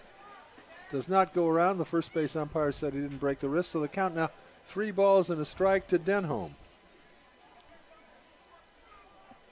Perry got a hit. The 3-1 pitch to Denholm. High fly ball down the left field line, foul, and out of play. 3-2. All right, Benjamin's fixing up my scorebook. I messed it up somehow, but we're okay now. Johnson hit the fielder's choice. Yes. Okay. You had it was that screw up where we thought Perry struck out and he hadn't. Ah, that's what did it. Fouled back to the screen, so the count remains 3-2 to Jacob Thurber leading off the Crabs' 4th inning. Crabs trailing 2-1. Again, the payoff pitch. Ground ball again, foul, this time over by the play area in left field. Nice crowd tonight, but nothing like last night. Last night it was like you channeled your inner sardine or something. I mean, it was body to body. It was tight. 3-2 pitch. Just a little bit high, and Fromson couldn't believe that call, and that was a tough one to take. The thing for both sides is the strike zone is just sort of mysterious tonight. The only thing I can think was that was high because it's certainly right over the plate. Because there's been a few pitches that looked like they were just right over the plate, right down the middle. Yeah. Here's Logan Bush. Bush walked in his first at bat, and he takes a fastball for a called strike at the knees, 0-1. But, you know, it's rude for the fans of the visiting team. Rockhounds to complain. Do we have about Rockhound fans here? We're allowing you in the park tonight. Oh, yeah, they got a lot of nerve. They're sitting over there on the right side. I got to look at them when I walk by. Give them the evil eye. I did. Swing and a miss. What do they call it? The snake eye. That's the term they use these days. The stink eye. Stink eye. That's it. Stink Give eye. 'em the stink They talk eye. about Madison Bumgarner. I said stink free eye. parking right out front, fans. Right out here on F Street. I'm going to park your car right there. Insurance salesman next to me. Fly ball into right field. Coming under it is Gregory, and he gathers it in for the first out. Bush skies to right, one gone. Thurber remains at first base. We go to the top of the order, and David Hamilton. Hamilton has flown out to left field and to center field this evening. I just think we should put special seats way out on behind the 368 sign out there in center field for the visiting fans. Generosity of nature is not one of your strong points. I have to say that. It pains me to say it, but I will say Oh, well, I'm letting him in the park. What do you want? Yeah. Knothole gang. Strike called. Fastball at the knees. 0-1 to Hamilton.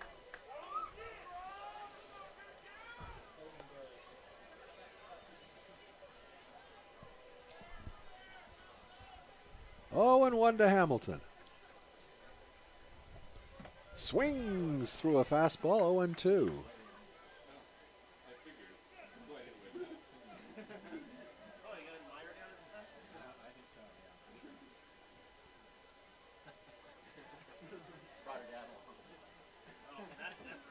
Fromson at the belt, and the pitch inside, backs Dave off the plate. 1-2 now to Hamilton.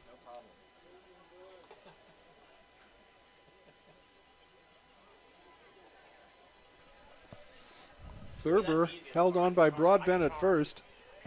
Swing and a miss. Hamilton down on strikes. That's only the second strikeout of the ball game for Fromson. And with 2 down, here is Brian Pozos.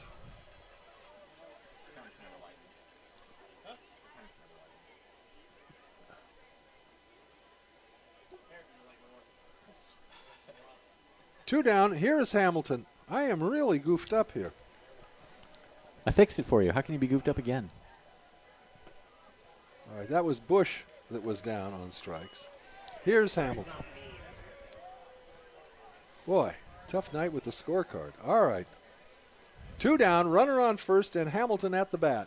Hamilton has flown out to left and center. This is why you should not score in pen. Swing and a miss. 1-1. Well, I think this is the first error I've made back in 2003. I think I made a mistake once. I got mine all screwed up too, and then this computer, which is the program on this computer, is several hundred years old. I think the computer messed me up And too. it Here just, with this, wouldn't let me scoreboard. fix it. Hamilton takes a pitch just a bit outside. 2 balls and a strike. So, wonders what a few expletives will do though to help a computer begin We working got to teach again. it, huh? Yeah. Yeah.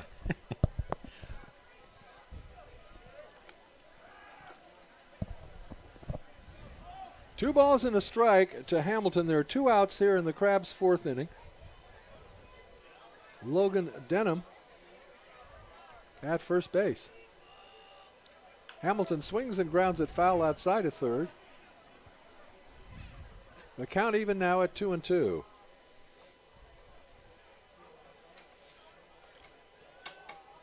That's redundant, isn't it? Count even at 2-2. The count Could is be even at 2. 1-1. Well, the count's even at 2. If it's even, it's not 2. Oh, yes, of course. Yes, yes, yes. So it's 2-2. Fromson at the rest. The pitch. High fly ball into shallow left field. That could be trouble. Shortstop going out. Left fielder going in. It's going to fall in between them. A little dunker, a little Texas leaguer into left field. On the play, Denholm moves to second base.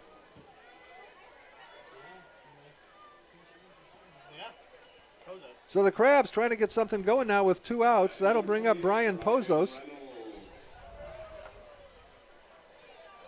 Oh, this is Ryan Reynolds. Yep, Reynolds batting for Pozos. Reynolds batting for Pozos. All right.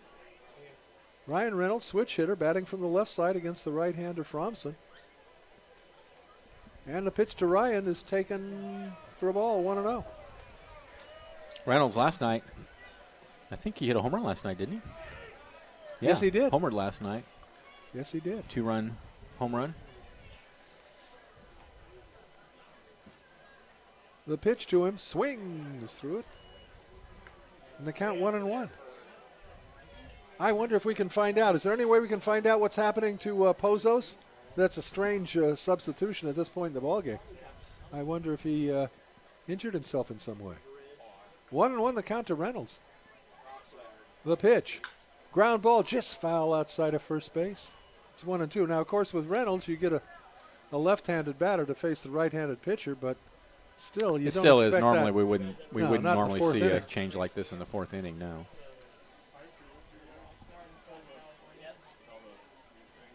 Kevin, why don't you do something worthwhile and call Gio and find out what's going on with Brian Pozos? 1-2 to Reynolds.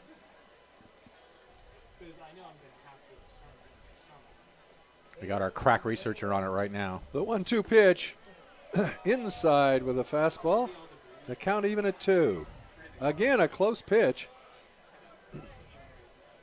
Fromson a little perturbed out there with the home plate umpire. Thinks he's had a couple of strikes that he didn't get. 2 on, 2 gone. 2-2 the count to Ryan Reynolds. He's getting squeezed, as Mike Fromson at the Krukow would set. say. That pitch misses outside, 3-2. So with 2 gone, the Crab runners will be off with the pitch. And the catcher, Poland, going to go out and have a word with his battery mate Fromson. Make sure they're in agreement on what they're going to throw Ryan Reynolds.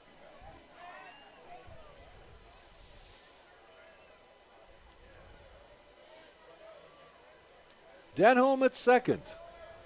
Hamilton at first.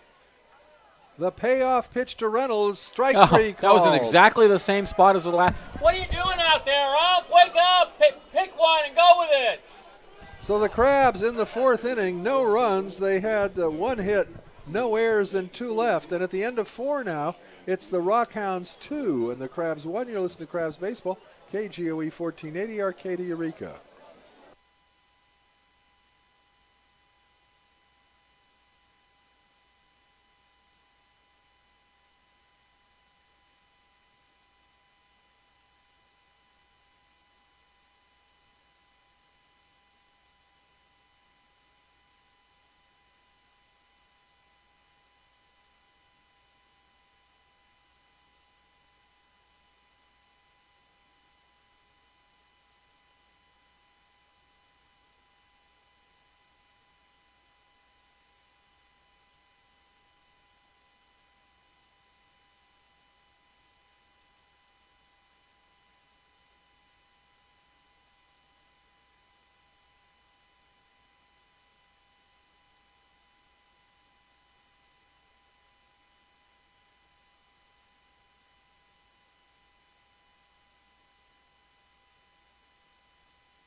All right, another physical anomaly here at the ballpark tonight, Hoke. You know, in quantum physics, Yeah.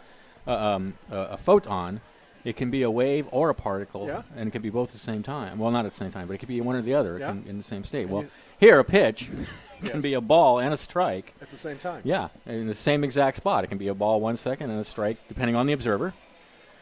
I mean, the same observer, the umpire. And your photonic observation is different than that of the home plate umpire. Well, his appears to change depending on, the moment, the time, So we know time and space are linked, and we're seeing it here at the ballpark. Same pitch having a different quality at different moments in time. All right, there you got it. And you will get 3 units if you stay with us for the entire season. 3 units in quantum mechanics. All right, here we go into the top of the 5th, and for all the action, everybody's favorite professor, Benjamin Schaefer. All right, I'm up. Okay. So I don't know, did Reynolds go out to second? Is that I would have what am to I supposed to so. assume? Yeah, I would assume so. all right? So her out for his 5th inning work. Here's Dodson to lead it off. He's 1 for 2.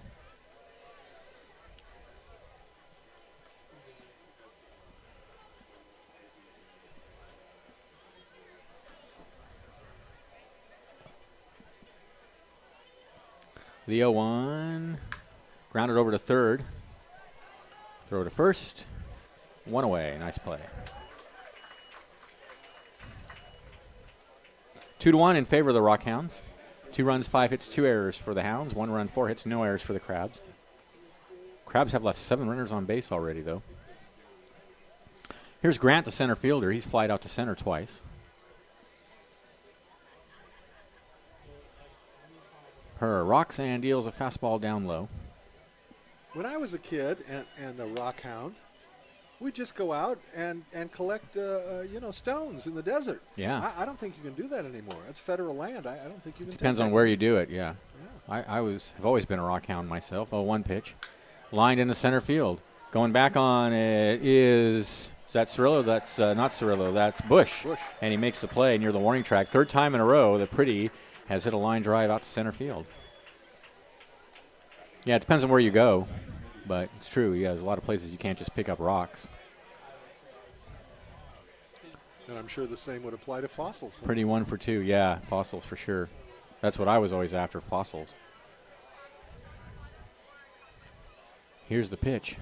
He hits one high in the air left field and going back is Outman. It is foul. Just missed.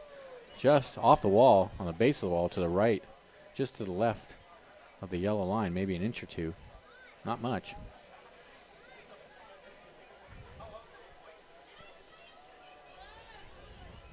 Oh, and 1 the count. Yeah, I'd still like to take a summer trip if it weren't for the Crabs. And a rock hounding trip. Go look for fossils. Find me a T-Rex. Need a bigger house. 0-1 the count. Here's the pitch. Swing and a miss, 0-2.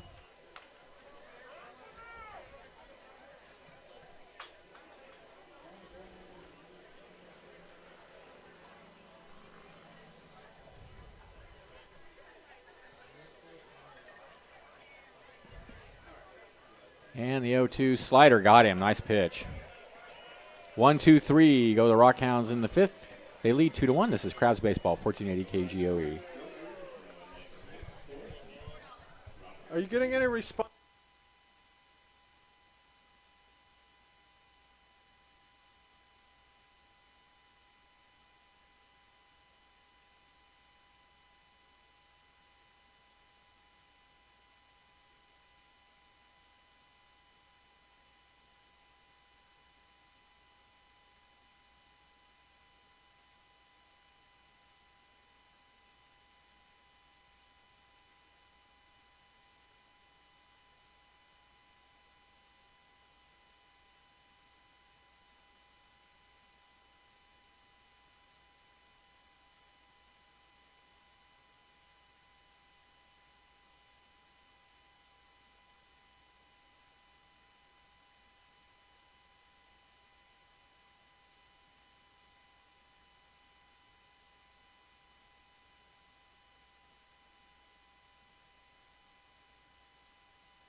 All right, we're back at the ballpark. First pitch to James Outman and to lead off the bottom of the 5th is a fastball away.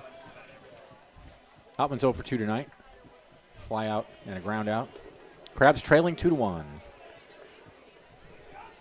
Fromson sets and delivers, swing and a miss. So ball and a strike to Outman. He'll be followed by Newman and Perry.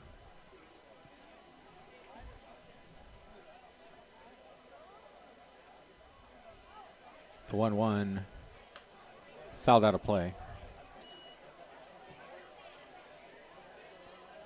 1 ball, 2 strikes, the count.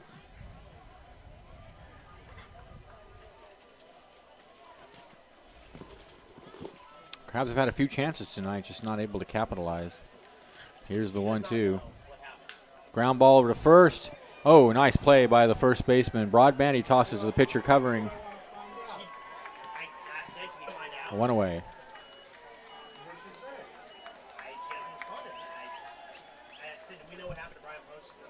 Batting next, number 6, Jason Newman.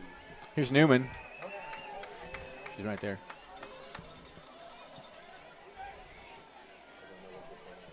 He's right there.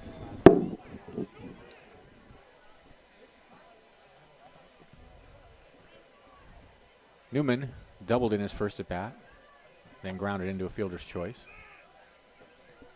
Here's the pitch. Breaking pitch is in there at the knees for a called strike.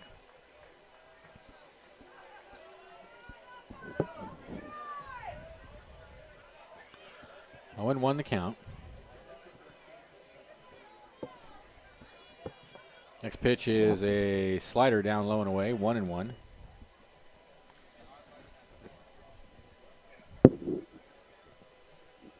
One out, nobody on for the Crabs, bottom of the 5th inning.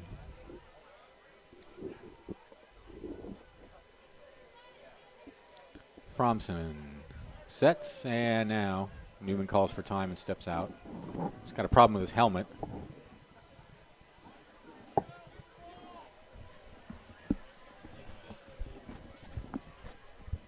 Okay, here we go, 1-1. In the layer left field, left fielder going back and has it. That was hit well, but pretty much right at Jared Ambule. 2 away. Here's Perry.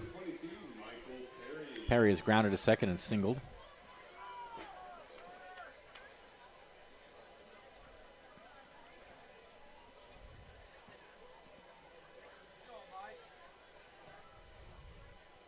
And the pitch. Ooh, got him a chase one down low. 0-1.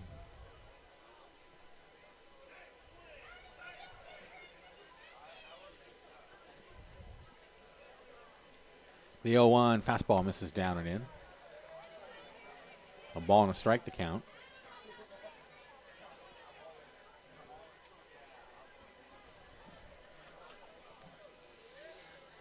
The 1-1 grounded foul past the Crabs dugout. So 1 ball, 2 strikes to Perry.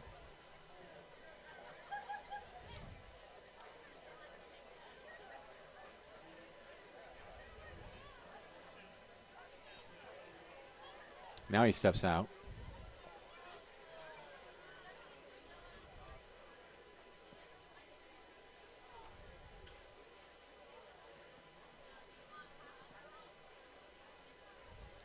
The 1-2 in the dirt. 2-2.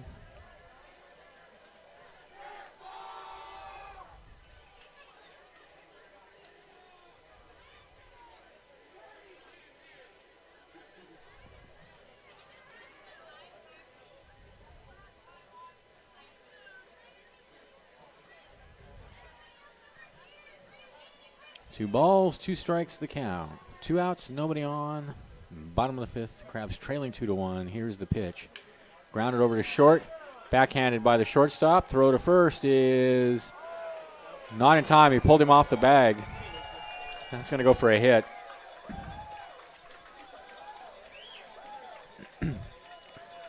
Dodson had to pick the ball. Ball was hit hard into the hole, and Dodson had to backhand. Seriously. All right. I mean, this is ridiculous. Well, we asked her to do that, and now she's not willing to do it. I mean, what are we supposed to do up here? We've asked for walkie-talkies. They won't provide that, so people aren't going to know. Someone's in their parents. I asked her if she could find out, but she hasn't answered me yet. So. It's unbelievable. So Perry at first. Johnson the hitter. He's going. The pitch is taken for a strike. The throw down to second is not going to be in time. It's going to go into center field or no further advance. So Perry steals second to get in the scoring position.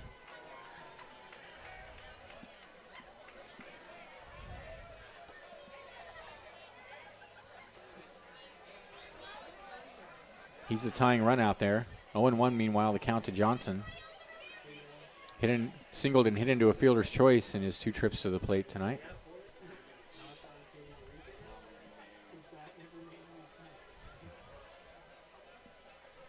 Fromson with a long look in. Now he sets. And the pitch. Tapped off his foot. It's going to bounce out in front of home plate, but it's a foul ball. So Johnson now in a hole 0-2.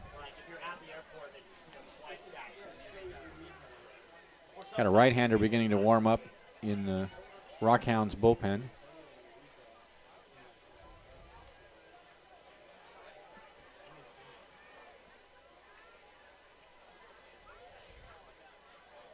No balls, 2 strikes to count. Perry out at second.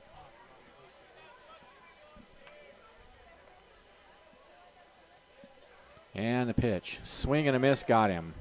Inning over. No runs, a hit, no errors, a runner left at the end of 5. Crabs trail 2-1. This is Crabs Baseball, 1480 KGOE.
Welcome back to the ballpark. Pankratz, Ambule, and Poulin to bat for the Crabs here in the top of the 6th inning. They're up 2-1. Aaron Herr still on the mound for the Crabs.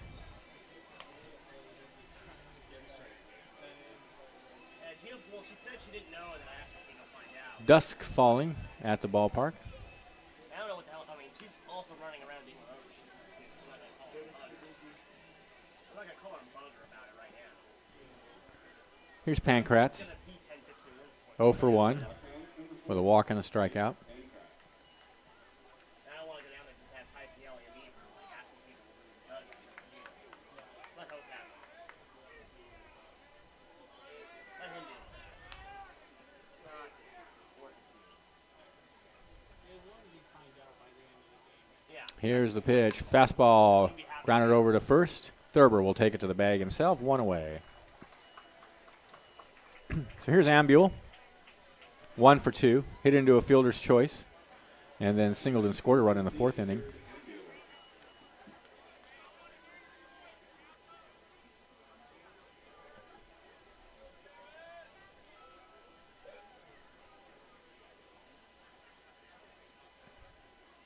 Herr winds and he shows bunt. And the pitch is way outside in the dirt, all the way to the opposing batter's box. That one obviously got away from her.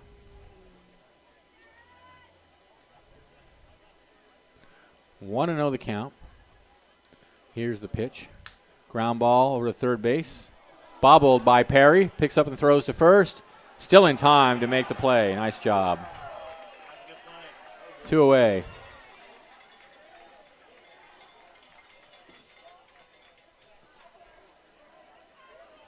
Here's Poulin. Hit into a fielder's choice and fly to right.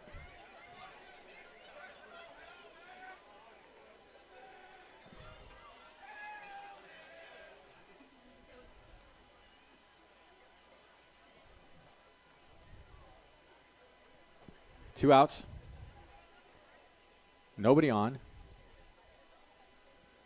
Here's the pitch. This is down in the dirt, 1-0.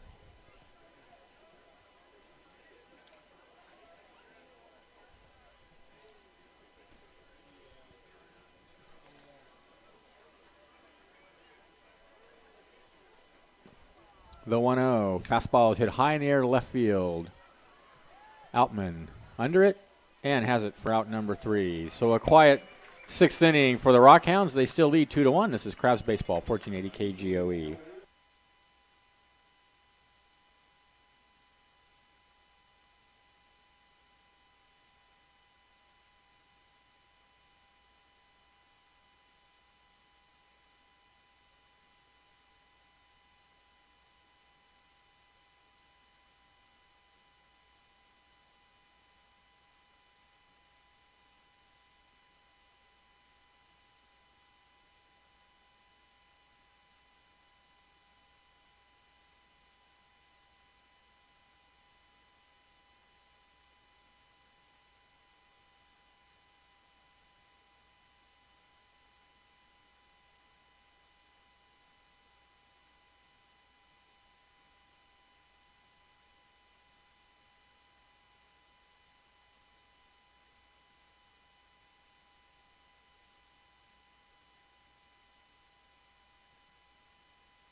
Take a brewery tour of the Lost Coast Brewery, $27 million bottling facility. It's huge.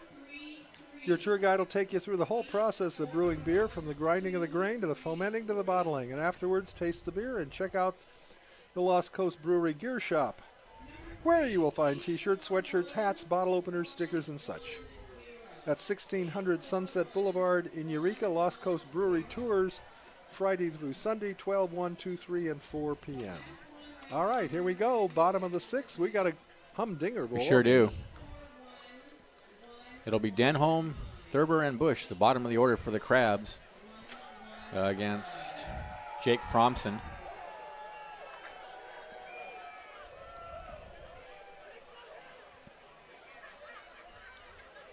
The windup, and he bunts it out in front of the plate. Too hard. The pitcher's got it. Throw to first, one away. Good idea, poor execution. Yeah. Just bunted it way too hard. Way too hard.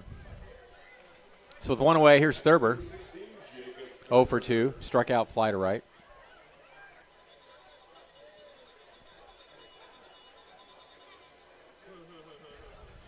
This game rolling right along already in the sixth inning. Yeah. Here's the pitch. Takes a fastball in the outside corner for a called strike. The big difference in a game moving along and a game dragging is walks. Walks. You know, just endless walks sometimes. Walks are boring and they take a long time. That one's popped high in the air, foul territory, left side, third baseman coming over, catcher coming over, but it's going to fall on top of the Crabs clubhouse.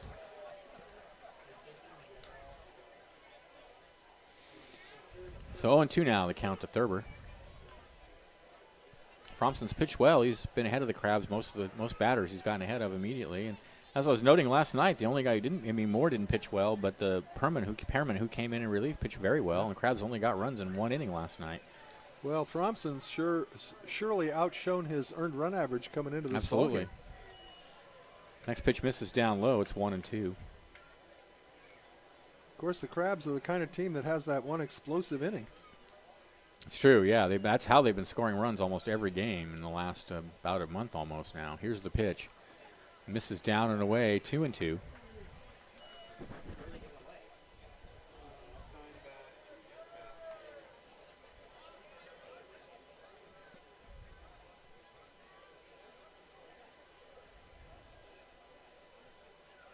The 2-2 grounded back to over the mound, out towards second, scooped up. He bobbles and throws, not in time. That'll go as an infield hit. The ball was hit slowly over the mound. Fromson tried to field it, backhand, and couldn't. And by the time Pretty got to it, he couldn't get it out of his glove. He wasn't in good fielding position after the pitch. No. And he was running away. He was running away from first base. Yeah, he kind of falls off the mound and couldn't make the play. So with Thurber at first, here's Bush. Walk and strikeout tonight. Tying run aboard. Here's the pitch. And he takes a fastball low.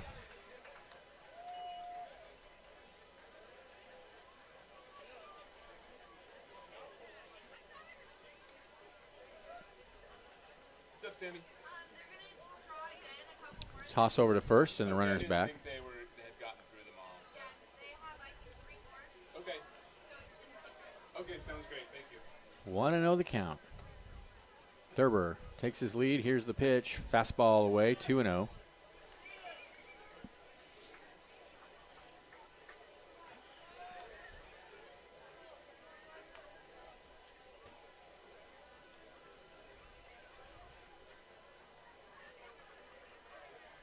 The 2-0 is hit in the air to right center field. Center fielder going back near the warning track, and he has it for out number 2. Thurber will remain at first.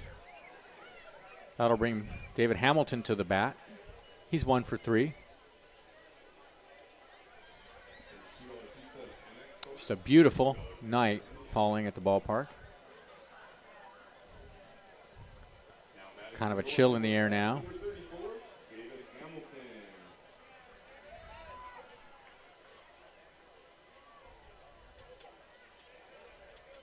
Thurber takes his lead. Here's the pitch to Hamilton. Ground ball to the pitcher. Nice play. Toss to first. Inning over. No runs, a hit, no errors, a runner left at the end of 6. Crabs trail 2-1. This is Crabs Baseball, 1480 KGOE.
Welcome back to the ballpark. Harper Motors is proud to be one of America's oldest automobile dealerships. Established in 1912, they're a true family business. Founder Harvey Harper traveled from Arizona to Eureka with his family in a 1912 Model T to settle and begin his Ford dealership in downtown Eureka. Today, great-grandson Trevor Harper oversees the operation that's been serving the North Coast for over 100 years. And with every Crabs home run, Harper Ford is donating $50 to District 26 Little League. Go Crabs, go. New pitcher on the mound for the Crabs, Hoke. It's Kevin Calderhead. He's 1-0 with a 2.84 ERA. 12 2/3 innings pitched, 4 earned runs, 6 walks, 8 strikeouts. And what's his number, just for fun? 25. All righty. Didn't help us last night. I had Fanenstein in the game in the 8th inning, and it was actually Watland. Watland, huh? Okay. Well, that's something we need to work on in the off season. Got to have better communication between the field and the booth. Yeah, it's just really hard to get substitutions are made. Hard for us to get information. Here's Fag, and he hits one high in the air to left center field and deep. That could be trouble. Going over to get it is Bush, and he dives, and he can't get it. It's going to bounce. Backed up by Outman, but it's a double for Fag. So the first pitch from Calderhead, Fag hits it deep to left center field. That's the 3rd consecutive base knock this evening for Fag. A couple of singles and now a 2-bagger. Here's Kirby Broadbent. Broadbent 0 for 2. So an insurance run out there at second base with nobody out for the Rockhounds. They're up 2-1. We're in the top of the 7th.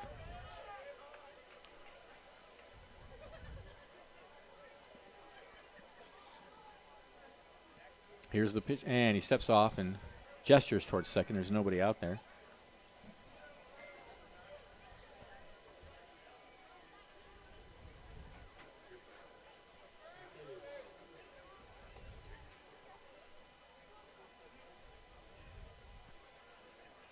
From the belt, Calderhead, high kick, and there's a tapper down to third. Perry looks the runner back, throws it in the dirt, and Thurber can't come up with it. That'll be an error on Perry, and now No advance by Fag, but now Calderhead and the Crabs in a heap of trouble here with 2 on and nobody out. And you'll see on that play what Fag did, the appropriate thing. Yes, he held up. He held up at second base rather than running into an out, and as it turned out, there was no out made. And that out earlier, that could have been a run. That could have been the tying run. Now here comes, looks like Ciccone out to the mound to have a word with Calderhead. So first and second, nobody out.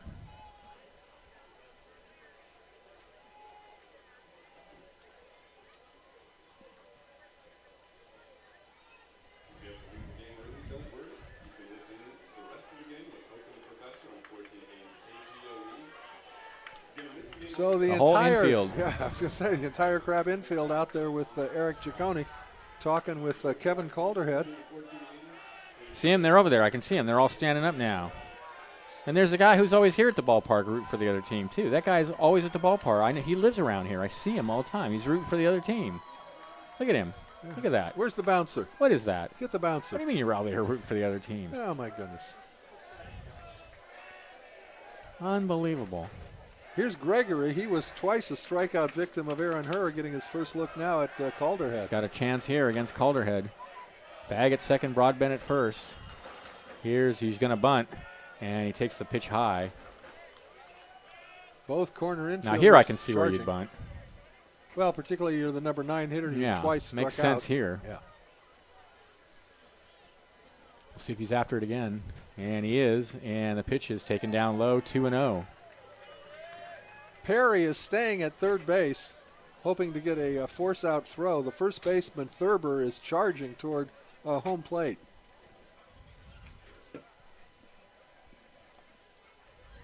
And the next pitch, he bunts it, foul.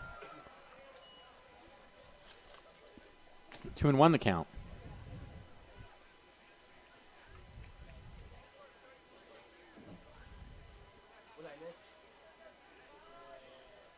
Double and an error. Have put runners on first and second for the Rockhounds. Thurber in on the grass at first. He's going to bunt again, and he bunts it in the air. Foul, and a nice diving attempt by Perry, but he couldn't get to it. So 2-2 the count. Well, that's big because that probably means he's not going to be bunting now. And he has to swing away 2-2.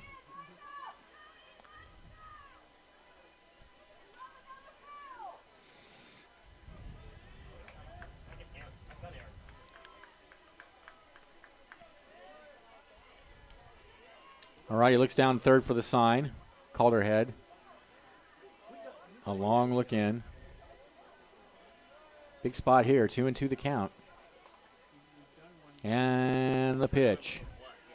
Misses inside, and the count goes full. So he's a pitch away from loading the bases with nobody out.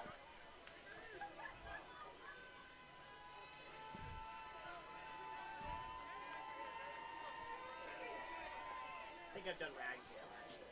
Pretty sure it was Ragsdale. 3-2 pitch. Swing and a miss. Got him a chase ball 4. A fastball up at his eyes, and Gregory couldn't hold up. So 1 out. Here's Dodson. 1 for 3. Boy, that high fastball, very hard for batters to resist.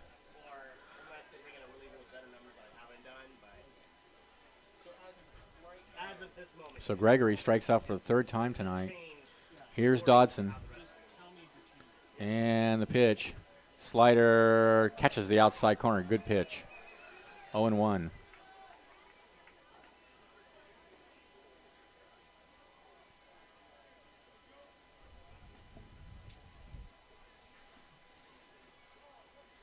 Calderhead steps off and asks for a replay of the signs. Dodson steps out. All right, everybody's back where they're supposed to be. Now we're ready to go. The 0-1. Another one. Beautiful. 0-2.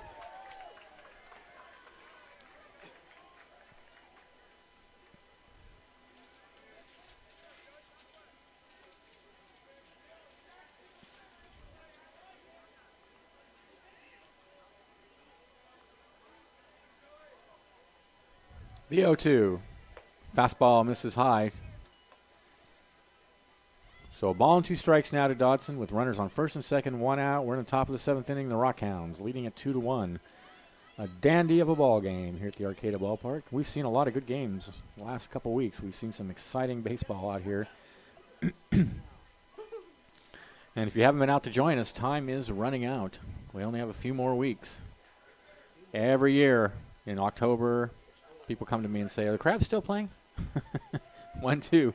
Gets all the way to the backstop in the dirt, and that's going to allow the runners to go to second on the wild pitch.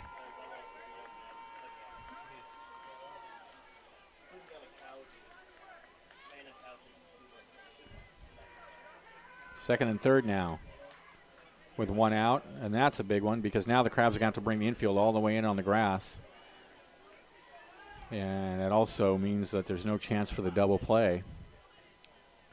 So 2-2 now to Dodson. Calderhead kicks, and that one's down the right field line. That's big trouble. That's 2 runs. That's going to fall right along the line. Here comes Fag. Here comes Broadbent. The throw to second is in time to get Dodson. A nice play by Jason Newman in right field, but 2 runs come in to make it 4-1 in favor of the Rockhounds. That's a base hit, single. It's a single, then he gets thrown out from 9-6 or whatever. Now batting number 2, Chase Grant. So here's Chase Grant with nobody on, and the first pitch sails all the way to the backstop.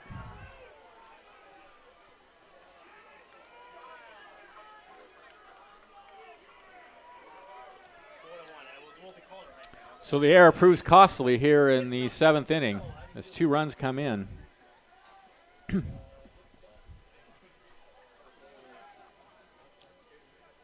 4-1 now in favor of the Rockhounds. 1-0 the count to Grant. And the pitch. Lined into center field. Going back on it is Bush, back at the warning track, and he has it for out number 3. 2 runs, 2 hits. There was an error and nobody left, and at the end of 6.5, it's 4-1 in favor of the Rockhounds. This is exciting Crabs baseball, 1480 KGOE.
All right, welcome back to the ballpark.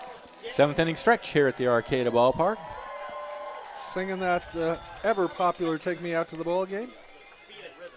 I love that part in Ken Burns' documentary, Yeah. one of the early ones, where they show one of the first recordings ever of it, and the guy's in the little bow tie. Yeah. He's singing it with perfect enunciation.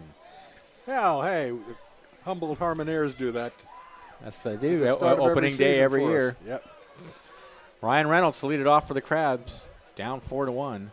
Fromson rocks, and it's a fastball in the outside corner for a called strike. Are you kidding him? Come on! 0-1 the count. And the next pitch is a fastball that rides high and inside. 1-1. We got a right-hander warming in the Crabs bullpen.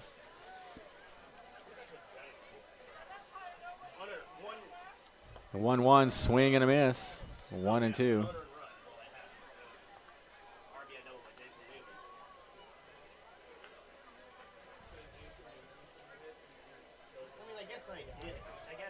Fromson winds, and the 1-2. Swing and a miss. Got him. Reynolds chased a bad one there. That was a pitch down and away. You'll recall Reynolds came in for Pozos in the 4th inning, and we were wondering whether Brian had hurt himself, and that was not the case. He was simply pulled by his manager, and I think I think it was because of that base running error when he was on second Yeah, base. it may have been. I'm not sure, Yeah. but I think that was it. Here's Outman. 0 for 3. 4 runs, 7 hits, 2 errors for the Rockhounds. 1 run, 6 hits, 1 error for the Crabs, who have left 9 runners on base tonight. Fastball away. 1-0.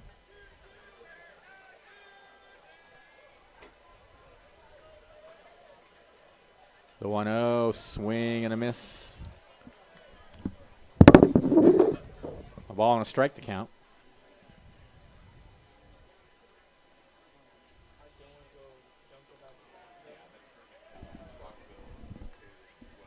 The 1-1. Down low, 2-1. Did he go around? No, says the third base umpire.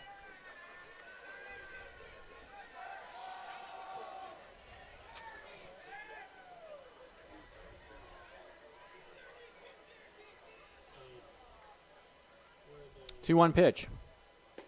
Fastball misses down and in, 3-1.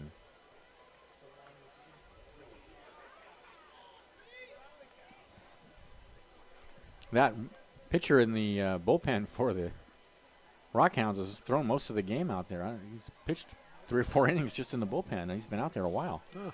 3-1 pitch. Right down the middle for a called strike, and it's 3-2.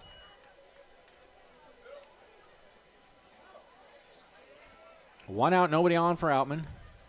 3-2 the count. Fromson into the windup, and he deals down and away, ball 4. So Outman aboard. Jason Newman will be the hitter. Newman has a double in 3 trips. The only run of the game was came in on his double back in the first inning. Manager's coming out to the mound for the Rockhounds now, and this may be when we see the pitcher. He's coming in from the bullpen. Looks like they're going to make the change. Yep. So that's all for Fromson. Great job by Fromson. He pitched very well. Held the Crabs at bay. And he leaves with a 4-1 lead. The runner at first, of course, is his responsibility. But well, the Crabs aren't sorry to see him go. I'm sure of that. Crabs with a half a dozen hits on the. Is that 5 or 6? 6. 6. Half a dozen hits on the evening. Only 1 fewer than the Rockhounds, but in the run department, it's 4-1 Rockhounds. Yeah. So we got a new pitcher coming in while we get his number and name. Gives us a chance to thank the Mad River Brewing Company. Mad River Brewing Company is proud to support Humboldt Crabs baseball. Steelhead Extra Pale Ale is always on tap, so grab one at the ballpark during the game or join us in sunny Blue Lake for a beer and fish and chips or a burger in the beer garden. We're open every day. That is the Mad River Brewing Company. And the California State and Federal Employees Credit Union, a member of MCUA. At California State and Federal Employees Credit Union, we're all local, all Humboldt all the time. With banking for both sides of your brain, the right side loves our low rates when you borrow and high rates when you save, while the left side will love our uncommonly personal know-your-name service and our indelible commitment to the community. That's Humboldt's own CSFECU. That's the California State and Federal Employees Credit Union. Join us today. Wyatt McCampbell, number 40 on the mound for the Rockhounds. And what I really appreciate is how when they bring a new pitcher in, the umpire turns around and looks up here and waves and points at the mound. Because I wouldn't know there was a mound pitcher. Yeah. I wouldn't know there was a new pitcher coming in if he didn't do that. I'd be baffled by what was going on. Well, some of them give you the numbers. Yeah, that's what my point is it'd be nice to have the number. Let's see. McCampbell, is that his name? Here he is. Wyatt McCampbell. Wyatt McCampbell. This is his 12th appearance of the season, all but 1 in relief. He comes in with an earned run average of 4.31 and a record of 1 win and 2 losses. He's given up 41 hits in 31 innings, 31 runs, only 15 of them were earned.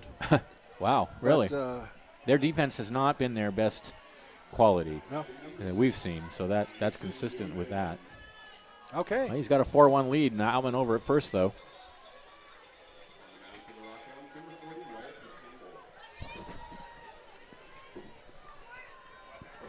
So Wyatt McCampbell to face Jason Newman. 608 folks at the ballpark tonight. Nice turnout. It's cooling off a bit. Yeah, it's getting chilly. I'm in my T-shirt, but I think I got to put on my crab sweatshirt. You didn't bring that jacket tonight? No, I don't. I just Now flash it once everybody in a while. steps off.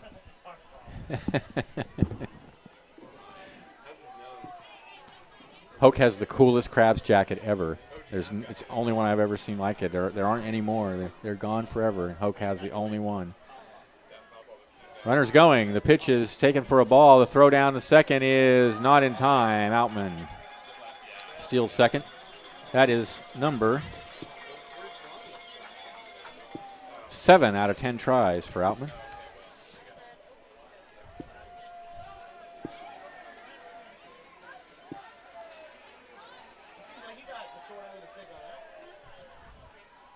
Well, 1-0 the count to Newman. 4-1 in favor of the Rockhounds. Crabs trying to chip away a little bit here with Outman over at second and only one out. McCampbell sets and deals down low. They got another right-hander now warming out in their bullpen. So did the Crabs.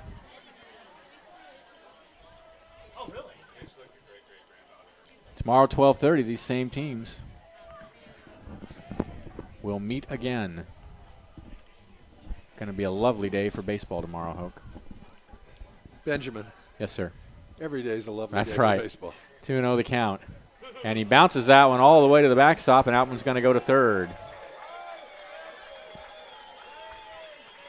3-0 the count to Newman. So the Crabs faithful with some hope here that this may be the big inning that we're used to seeing.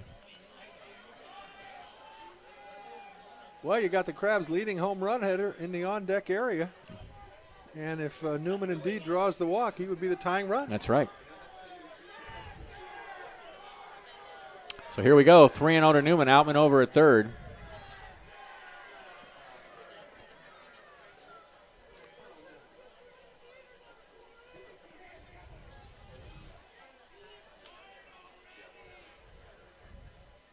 And the 3-0 misses high. Newman's aboard. I don't know where it missed, but it missed. I just went with high. May have been a little high. It was a surprising pitch at 3-0 to throw a. You think he'd throw his fastball? He just threw a breaking pitch. Yeah. Off-speed breaker. Yeah. Now it shows he's got a lot of faith in the breaking pitch. I but guess so. But yeah, you're right. Normally it's a fastball down the middle. Now he's walked 2 in a row. So here's Perry with runners on the corners. Going on to big things, Naomi. Here's the pitch. I can't wait to get worse like that. Breaking pitch catches the outside corner for a called strike. 0-1. Outman over at third. Newman at first. Which I've been doing for the last 7 weeks now. Yeah, I want my old man back. The 0-1 break hit him on the back. That's going to load the bases for Newt Johnson. So the Crabs with a chance to get back in it here. Bases loaded, only one out. Johnson tonight is 1 for 3. So McCampbell has come in and walked a batter, hit a batter. A wild pitch sent him. The first walk of the inning to Outman was by Fromson, wasn't That's it? correct, Yeah. yes.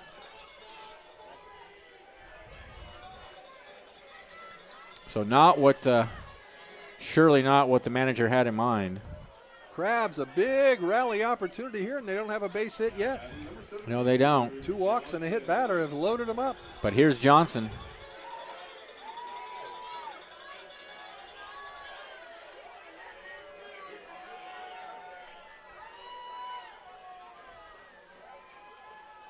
McCampbell sets and comes home. Inside, almost hit him. And nowhere to put Johnson. Now the catcher, Pullen, goes out to have a word. We have a right-hander in the bullpen warming up, Benjamin. Yeah. He got up right away, too. He's ready, I think, by now. All right, Poland said what he had to say. Now he heads back to the catching position. 1-0 the count to Johnson.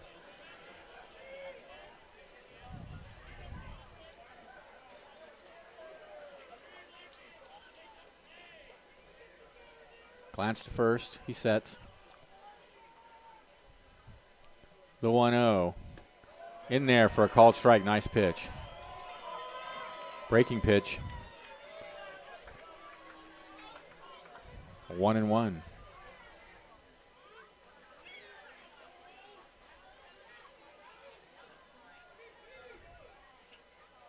The 1-1 in there again, same spot, 1-2. And now pulling out yet again to have yet another word.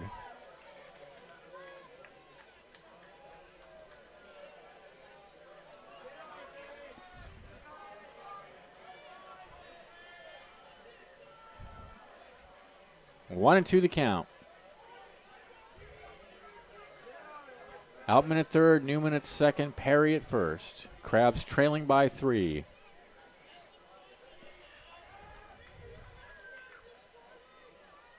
Johnson waves the bat. McCampbell comes home and hits him. Oh my. Well, that'll bring in a run to make it 4-2 now in favor of the Rockhounds, and that's going to be it, I believe, now for McCampbell. 2 hit batters and a walk, and he was ahead 1-2, wasn't he? Was it 1-2 or 0-2? 1-2, yeah. And he has made the decision and he's to done. go to the pen. Yep. So McCampbell couldn't do it tonight. He just could not get the ball over the plate. Walked the first batter he faced, and then plunked the next 2. Perry and Johnson, and Johnson on a 1-2 pitch to force in a run. That's a nice now RBI a tying for run him. out at second with only 1 out.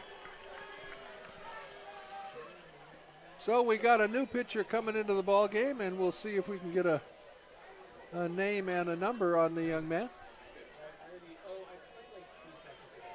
It'll be Logan Denholm coming to the bat for the Krabs. Logan 0 for 2 on the evening. Like most of the Krabs, he's got some power. Now the home plate umpire, Brian Rose, going out to try and break up the conference between the battery mates. 18, is that the number? 25. 25. Jay Wagner. J-A-E Wagner.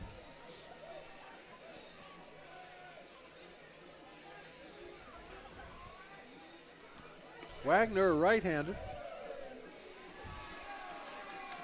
From Chico State.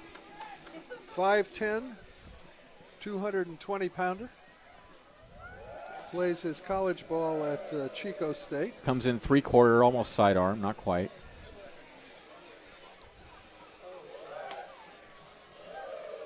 Newman's over at third. Perry's at second. Johnson at first. Reynolds led off the inning with a strikeout, but then Outman walked. Newman walked. Perry was hit by a pitch.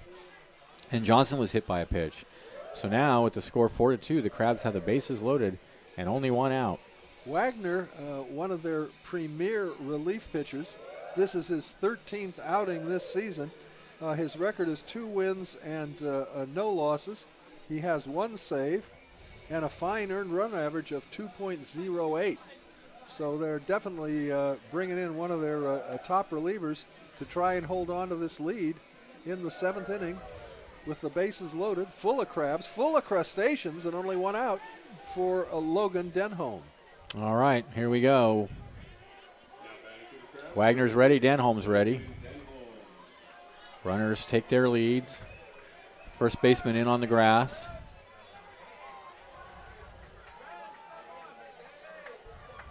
And here's Denholm.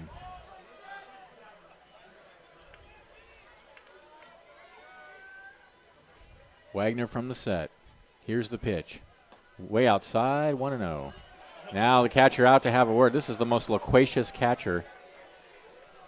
He talks a lot, too. The middle infielders are both pinched towards second base, hoping for the double play, which leaves a lot of space between first and second, and also between third base and shortstop. That's right. All right, he's had his say. 1-0. Inside, 2-0. Nowhere to put him. So a big hitter's count now for Denholm, 2-0.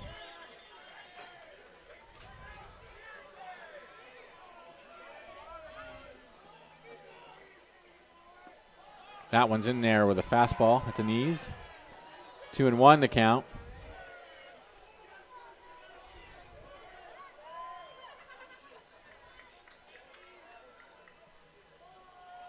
Two balls and one strike. The pitch. Oh, slider misses away. 3-1. All right.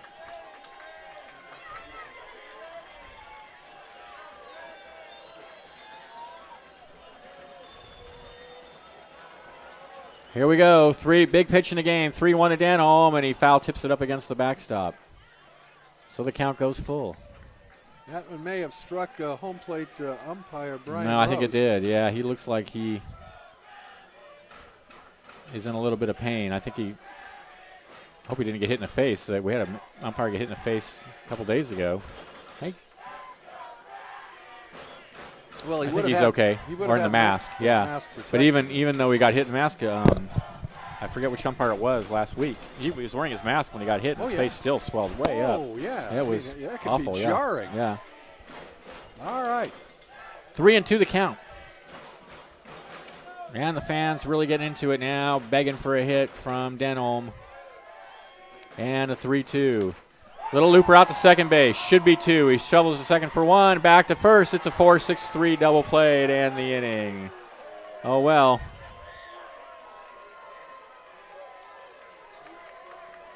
Crabs get a run. There were no hits, no errors, and two left. And at the end of 7, it's 4-2 in favor of the Rockhounds. This is disappointing. Crabs baseball, 1480 KGOE.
All right, we're back at the ballpark. It'll be Pretty, Pankratz, and Ambule for the Rockhounds here in the top of the 8th inning. They're up 4-2. We have a new pitcher on the mound for the Crabs.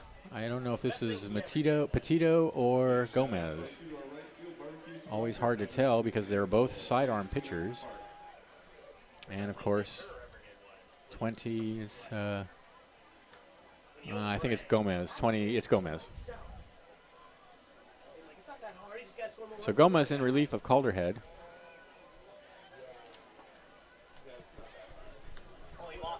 Comes in with a 4.72 ERA, no wins and 1 loss. This is his 14th appearance on the season, all of them in relief. And he'll face the heart of the order for the Rockhounds in the top of the 8th. They lead the Crabs 4-2, and for all the action, everybody's favorite professor, our fountain of youth, Benjamin Schaefer. Thank you, Hoke. Here's Pretty. Pretty tonight is 1 for 3. Gomez sets, and there's a swing and a miss. 0-1 the count.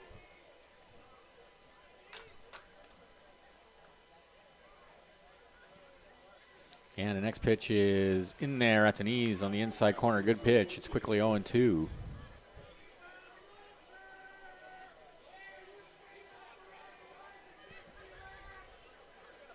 The 0-2 misses high. A 1-2. Gomez works very quickly. Doesn't mess around out there. Gets the ball, throws the ball. 1-2. Fouled out of play. That's over by the concession stand.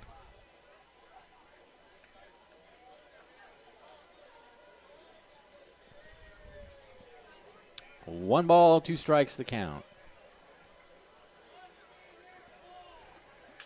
That one's hit high in the air, shallow left field.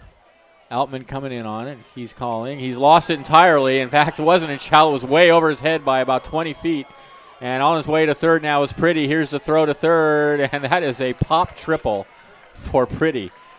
He lost it in the lights. Altman completely lost it, yeah. I mean, that he came in on it, and it was behind him. It fell behind him by, I'd say, about 20 feet. I mean, he just absolutely lost that. And I thought it was hit shallow as well, but that's because I was watching Altman. Well, it didn't seem to be hit that hard off the bat. No, it didn't seem to be, but it fell a good ways out there, and that's a triple. Well, that's the softest hit triple I've ever seen. Now the infield in all the way. Now the Crabs have to play the infield in. Here's Pankratz. And, a swing and a miss at a fastball. And he tried to hold up and couldn't do it. Pankratz tonight is 0 for 2. Well, nothing you can do about that. You lose it in the lights like that. 0-2 pitch. Way outside and all the way to the backstop. Here comes the runner. He will score to make it 5-2 in favor of the Rockhounds. No chance whatsoever for Denholm to catch that pitch.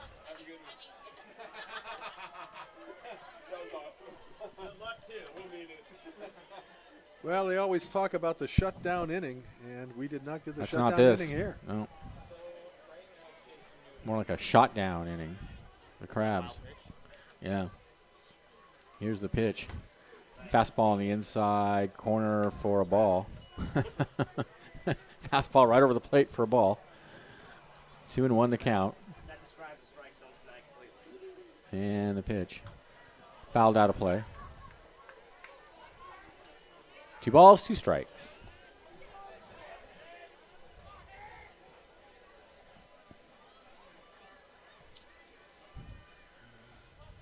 And now the Crabs faithless streaming out of the ballpark. Ouch. That hit him.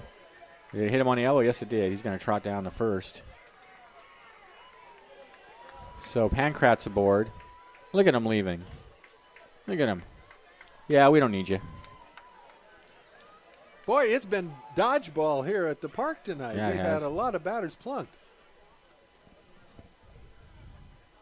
So a 1-out hit batter. There's still nobody out here in the top of the 8th inning. Indeed, the there Rockhounds isn't.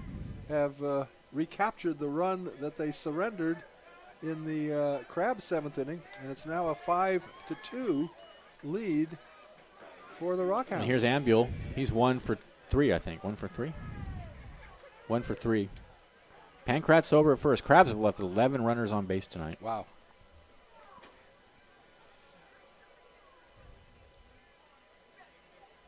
And the pitch. Fastball, throw down to first. The pitch was a strike. The throw is behind the runner, but he's back.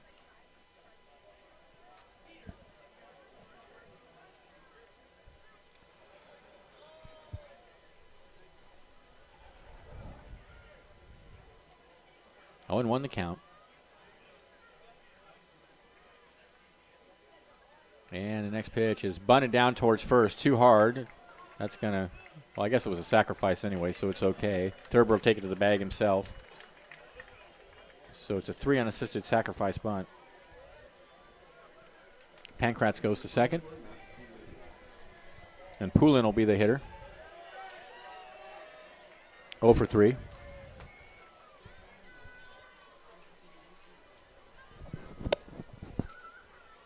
Takes him out of the double play and also ensures that the man in the on-decks area, Jed Fagg, is going to get an at-bat this inning, and we haven't got him out tonight.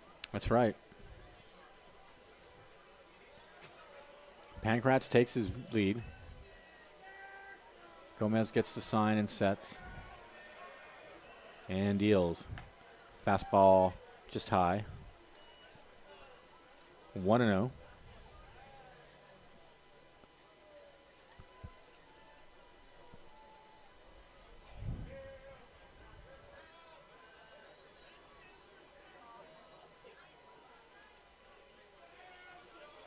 The 1-0 fastball catches the outside corner.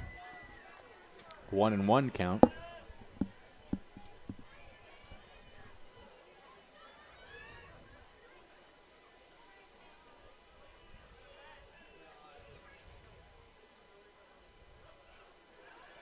One ball, one strike. Glance out at second, and Gomez comes home. Swing and a miss at a fastball. 1-2.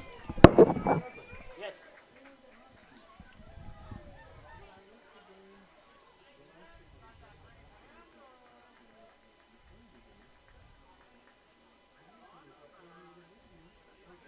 The mixer went out on us for some reason. 1-2 the count. I should have watched. Here's the pitch. Slider got him. Nice pitch.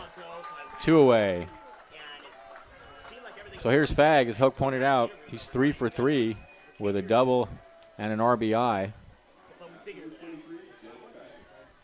Yeah, yeah. No, Larry was wondering too, because apparently he was someone. I try to do it every day, although I'm trying to figure out what player to ask because. Here's the pitch, and it's a slider over the heart of the plate for a called strike. Nice pitch. 0-1 to Fag. Pankratz out at second, 2 outs. 5-2 in favor of the Rockhounds. Top of the 8th inning.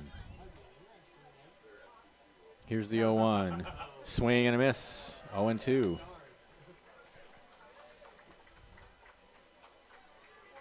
Pretty leadoff triple scored on the wild pitch. Pankratz hit by a pitch. Went to second on the sacrifice. Here's the pitch.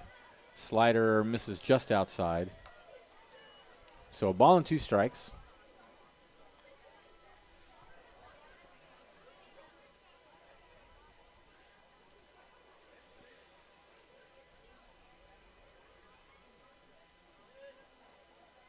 The 1-2, high hopper out towards second, and it's going to bounce into center field. Here comes Pankratz around third. The throw is, yikes, all the way into the stands. Oh my. Unbelievable.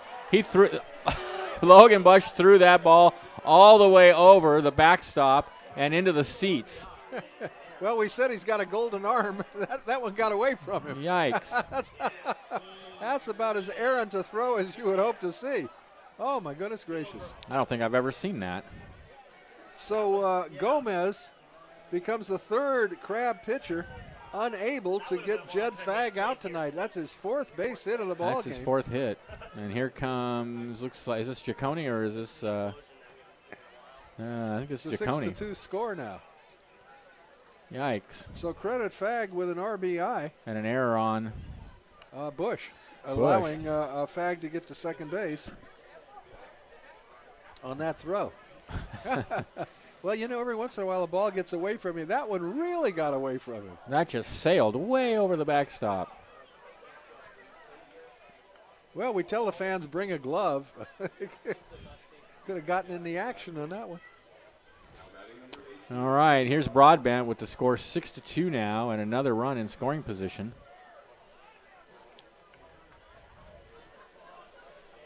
Broadbent tonight has 0 for 3, although he did get a board on an error and scored a run in the 7th inning.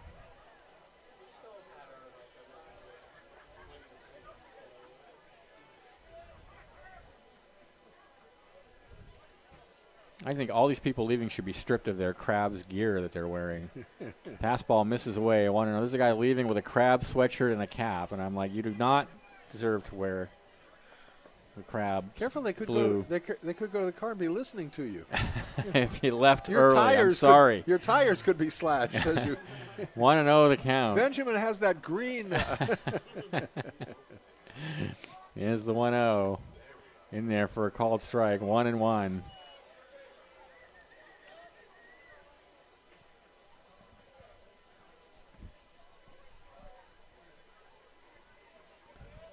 Fag out at second. 1-1 the count. 2 runs are in here in the 8th to give the Rockhounds a 4-run lead. And the pitch. Slider on the outside corner for a called strike. That one's the worst. Oh, painful. I don't think so. 1-2 the count.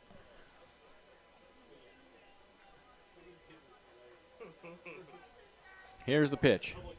Check swing, called strike 3, inning over. But they get 2 runs on 2 hits. There was an error and a runner left, and at the end of 7.5, it's the Rockhounds 6, the Crabs 2. This is Crabs Baseball 1480 KGOE.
Crabs are on the short end of a 6-2 score. As we head into the bottom of the 8th inning, it'll be Jacob Thurber, Logan Bush, and then the top of the order, David Hamilton against the 4th pitcher on the mound for the Rockhounds. This is Jay Wagner, who came in and induced Logan Denholm to hit into a inning-ending double play with the bases loaded in the 7th. Crabs have left 13 batters, and want to get 11. something? 11 batters. 11 batters. Still a lot. All right, here's Jacob Thurber, and here's Benjamin. Thanks, Hoke. Your point is still well taken. Thurber to lead it off. 1 for 3. Here's the pitch. And he takes a fastball down low.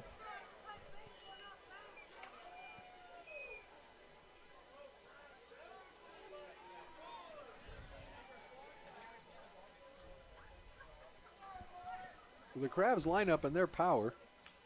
That one's fouled up against the screen. You just never have the feeling they're out of the ball game. No, they never are out of the game. They're no. down 4 runs with only 6 outs remaining, but they got the sticks. They can get back in it quick. Need some base runners, obviously. 1-1 to Thurber. And the pitch. Misses down and away with a fastball. 2-1.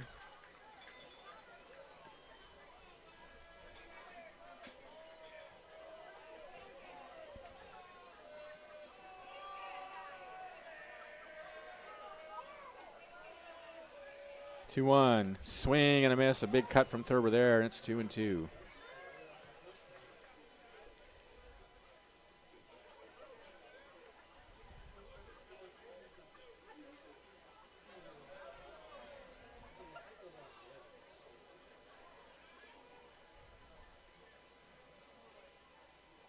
The 2-2 fouled out of play.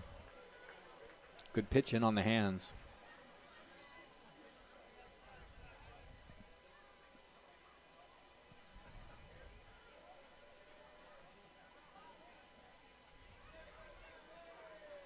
All right, here we go. 2-2 to Thurber.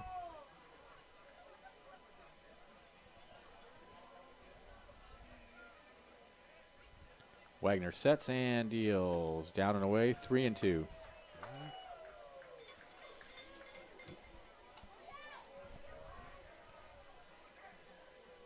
Full count.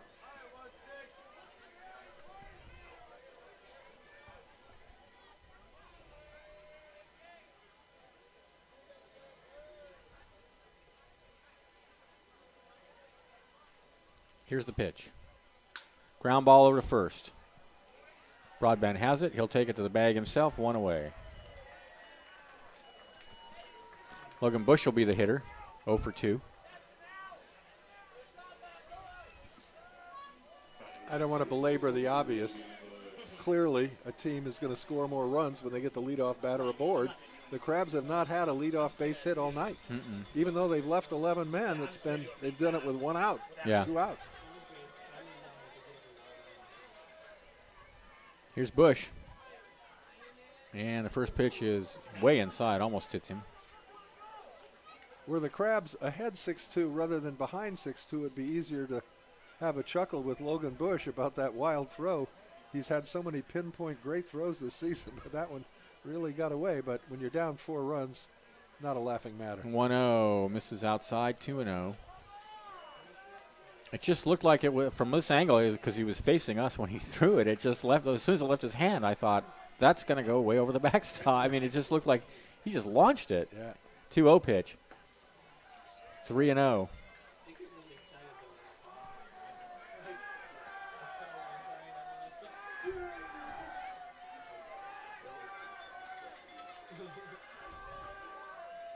And the pitch. Right down the middle for a called strike. Bush taking all the way. You'll recall that Jay Wagner's predecessor, Wyatt McCampbell, couldn't get the ball over the plate. Yeah. He did not get an out.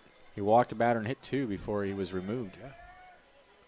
3-1 now to Bush with 1 out, nobody on in the 8th. And the pitch misses away. So Bush is aboard. Back to the top of the order. Here's Hamilton. 1 for 4.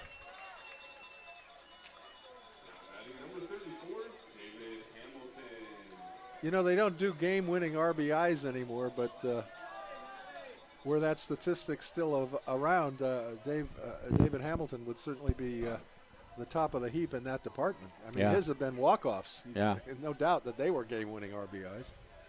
2 of them in the last week. Yeah, it turned out not to be a very useful stat. No, because you could get it in the second inning. Yeah. There's a line shot down the left field line. Fair ball. That's going to go into the corner. Bush on his way to third. It's into the Crabs bullpen. Bush is coming around third. He will score. Hamilton going to third. Here comes the throw in. And it's not, I don't know what's going on. They're going to call. They're going to send somebody back because that got caught up in the bullpen among the Crabs pitchers out there. So I get a feeling nobody's going to score because Bush. I would think Hamilton will be at second and Bush at That's third what I when think. it's all over. Tyson Fisher out to talk with the third base umpire who's making the call, and he's explaining that the ball got hung up in the Crabs bullpen. I think that's going to be a ground rule double.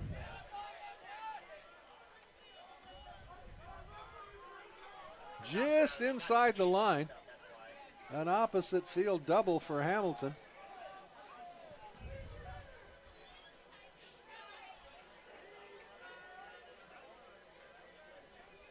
And maybe they're going to allow a Bush to score.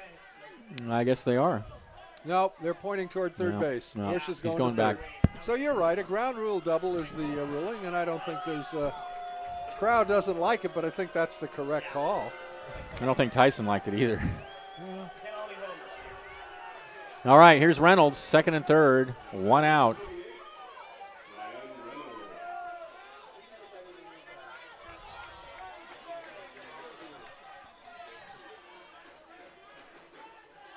Reynolds twice fanned since coming into the ball game for Brian Pozos in the 4th inning. Reynolds with power. Wagner comes home, down low, blocked by the catcher. Nice block.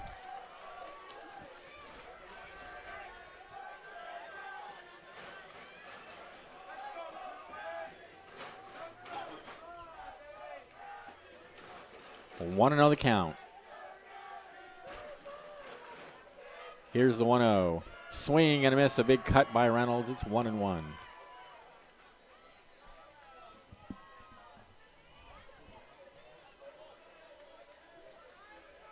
Hamilton with excellent speed at second, so you'd figure an outfield single will plate too.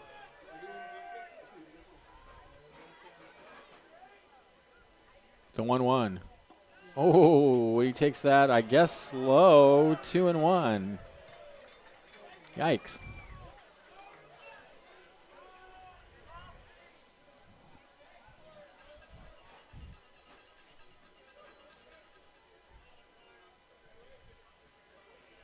Here's the 2-1. Way inside, all the way to the backstop, and that's going to get away from the catcher, but no advance by Bush.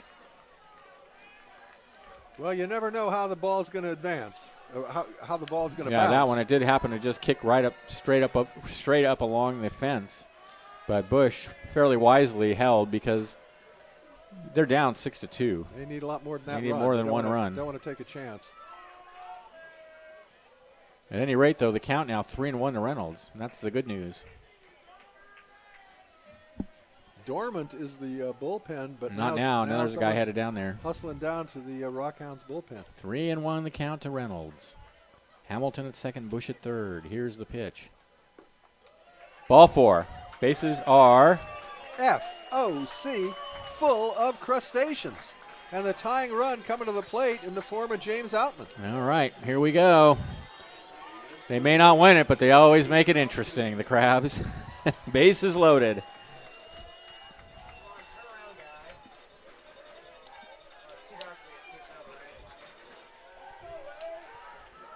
Outman with 4 home runs on the season. Bush is at third, Hamilton at second, Reynolds at first. Outman hit that one out last night. One swing of the bat could tie it up right here. Wagner sets and deals. Fouled off the catcher's mask.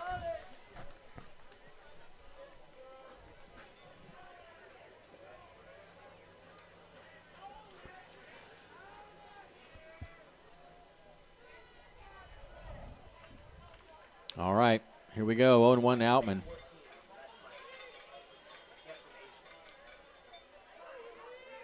Here's the pitch. Ooh, slider catches the outside corner, and it's 0-2. That was a good pitch. Backdoor slider right on the black. Yeah. No balls, 2 strikes to count. Actually, the second guy was just at it, so. 14's the righty. The 0-2. In the air to left field and deep. Going back. Back. Adios. Off the fence. Here comes one run in. Here's another one coming home. They got somebody caught between third. They're going to throw out Reynolds at third. Yep. Reynolds got caught hanging off. I don't know what he was doing. He got halfway to third and stopped. The ball looked like it was out of here. 2 runs come in, but Reynolds thrown out. He just froze. I don't know what he was doing. He froze between third and second and third. So he's out 7-5. Meanwhile, 2 come in on the double by Outman. Boy, that was hit well. I thought that was out of here. But once again, base running hurts him. Here comes the pitcher out to the mound. I don't know what that was. Well, you got to think Tyson Fisher is fit to be tied, because I think earlier in the game he pulled a Crabs player, in this case Brian Pozos, for a base running error for just not having his head into the game. And here's another one, and that's costly. Instead of runners at second and third, the tying runs in scoring position with 1 out. Yeah, we now got absolutely. a runner at second and 2 No, you're absolutely right. I said it earlier. Their base running stinks. Yeah. This season, the base running just stinks. I mean, I've seen him do things like the other day. I don't think it was Wednesday night. You weren't here. There was a guy on second, and the guy on first just took off for second, and the other runner was standing on second. Yeah, I was here for that. Yeah. I saw that one. Yeah. Okay, here's Newman. He is the tying run. Boy, Outman hit that well. That opposite field ball off the fence. Yeah. Here's the pitch, and he got hit on the elbow. Oh, they're not going to let him go this time. Newman has made his avocation to get hit on the elbow by pitches in the zone, and that time they didn't go for it. No argument from the Crabs management on that one. That one, it's often fairly obvious. And I don't know what I don't know why the Rockhounds manager is complaining. He may argue that he threw his arm into the strike zone. That it would have been a strike had he not put his arm out there. Maybe. But it's called a ball. So 1-0 to Newman. Didn't get away with it this time. He's gotten away with it a few times, I've noticed, the last couple weeks. Here's the 1-0. Swing and a miss. 1-1.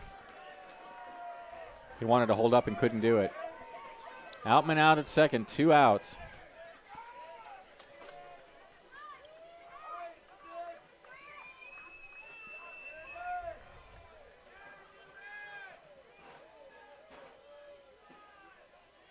Here's the pitch.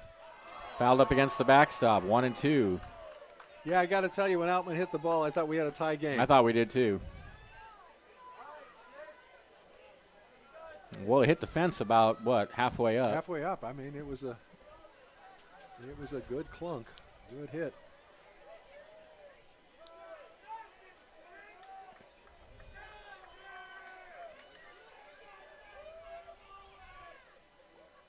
I got about halfway through adios.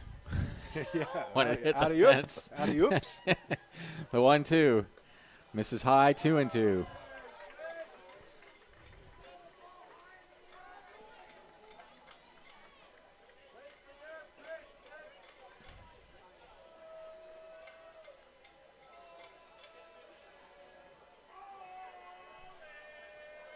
Six to 4 in favor of the Rockhounds. Outman out at second, 2 outs. Here's the pitch. Ground ball out to second base. That will end the inning. They get 2 on 2 hits. There were no errors and a runner left. And at the end of 8, it's 6 to 4 in favor of the Rockhounds. This is Crabs Baseball, 1480 KGOE.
All right, welcome back to the ballpark. This is a night of woulda, coulda, shoulda.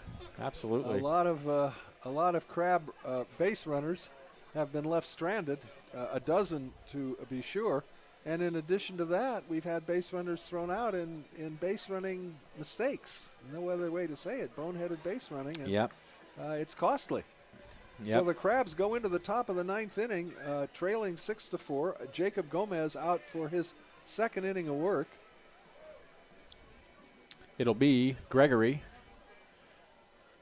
Dodson, and Grant scheduled to bat here in the top of the 9th for the Rockhounds.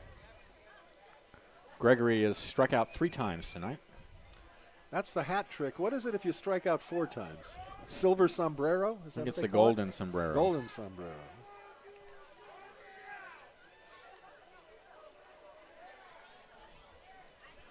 All right, here's Gregory. Gomez sets and comes home with a fastball swung on and missed. It's 0-1.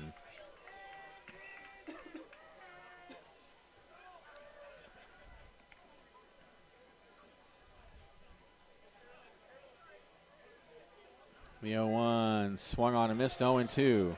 Well, we said the Crabs didn't get the shutdown inning. Neither did the Rockhounds. The Crabs came back and picked up those 2 Yes, runs they did. again, so it's only a 2-run deficit. They're within striking distance in the Absolutely. 9th. Do we know who's leading off? Who's going to bat in the 9th for the Crabs? Yes, we do. It's going to be Perry, Johnson, and Denholm. All right. 0-2, meanwhile, to Gregory. And the pitch. Foul out onto F Street. Well, we were talking earlier about how this game was moving along, but then all of a sudden, Yeah, it walk, slowed down a walk, little hit bit, yeah. batter, and yeah, we're pushing. Yeah, it's only 9:40. Yeah, 2 hours and 40 minutes. 3 hours seems to be about the average these days for a ball game. The 0-2 swung on and missed, got him. Yeah, did you see what's his name? The guy with, is it Buster Olney or whatever, suggesting they should shorten the games to 7 innings.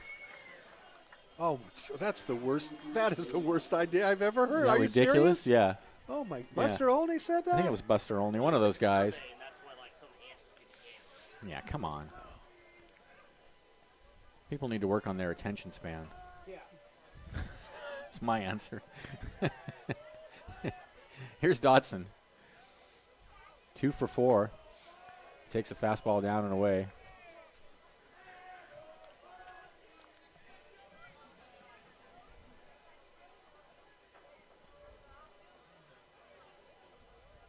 The 1-0 in the dirt. 2-0. Kruk and Kipe were talking about the rule change suggestion that you abhor. Yeah. The no pitch walk, Right. the automatic walk. Right. And they were saying it would affect somebody like Casilla. He was giving Yeah. an intentional walk, and he has trouble with it. Yep. 2-0 misses outside. 3-0. It happens.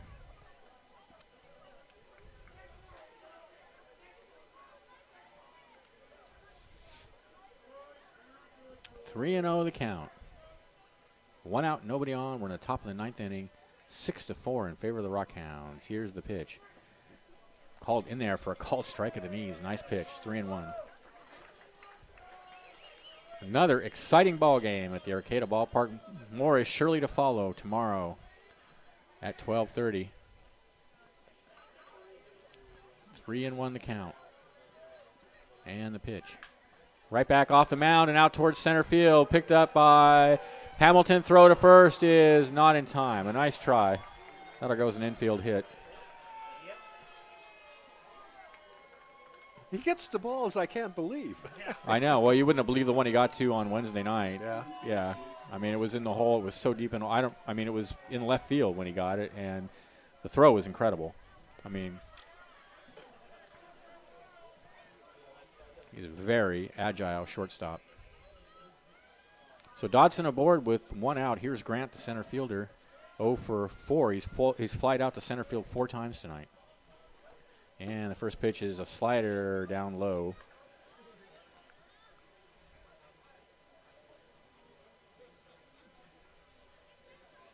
One and 0 the count.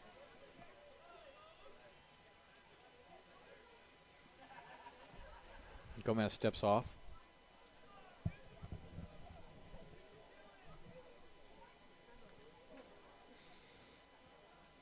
Here's the 1-0.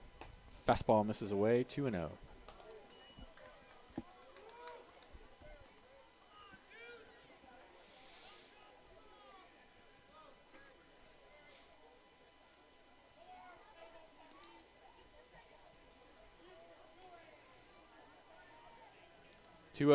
Ground ball in the hole on the right side and through for a base hit. Dodson will hold it second. 11th hit of the night for the Rockhounds. And with first and second and 1 out, here's Pretty. Dodson, who has some speed, wisely stopped at second. He's already seen Newman's arm once. Yeah, we all saw it. No. Oh. No. Newman made a good throw earlier. 2 for 4 is Pretty.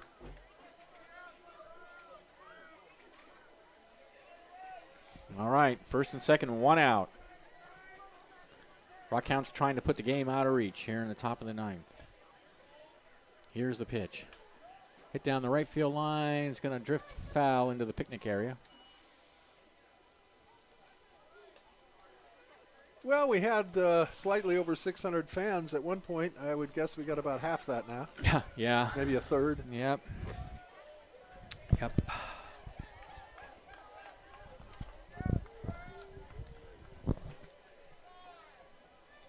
0-1 the count.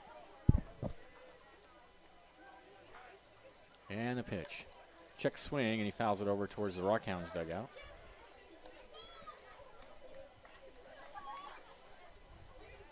You know, when the Giants were in Candlestick, they used to give prizes to people who stayed to the 9th inning of those games. They deserved it in Candlestick. Yeah. It was so frigidly cold at night. 0-2 the count.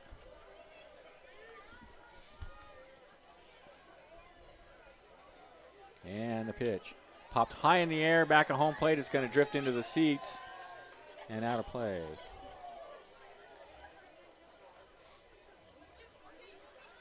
Count remains 0-2 with Dodson out at second and Grant at first with only 1 out here in the top of the 9th.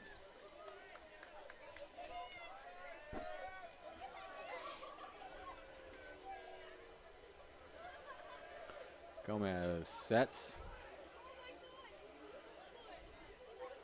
And the pitch. Tapper back to the mound, over the mound, in on it is Hamilton. Toss to second, he throws it in the center field. Here comes the run to score to make it 7-4 in favor of the Rockhounds.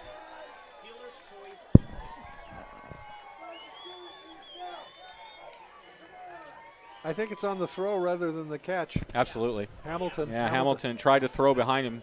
He was headed towards the mound. He tried to twist and throw to second and just threw it in the dirt. No RBI.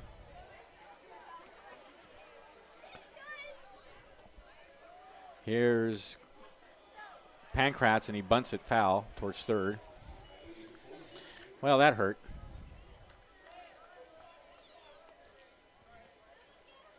Third error of the night for the Crabs. Yeah, it's been a sloppy game all around. It has. Sloppy Yeah. in the field, sloppy in the bases. Yeah, it definitely has.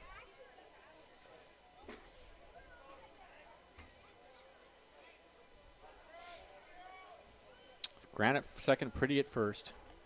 0-1 the count now to Pankratz, and the pitch. Fouled up against the screen.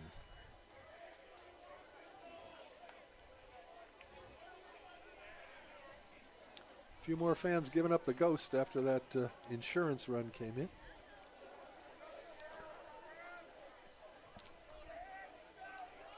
Oh, and 2. Oh, fastball just misses outside. 1-2.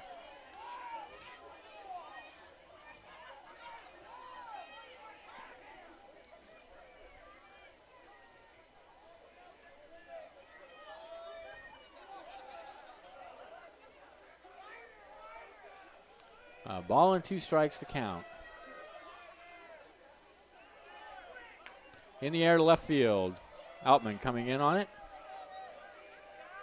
Under it and has it for out number 2. Runners hold. Here's Ambule. Ambule 1 for 4 tonight. 3. Oh, was it 4? 3? 3. Sacrifice. He sacrificed. Okay.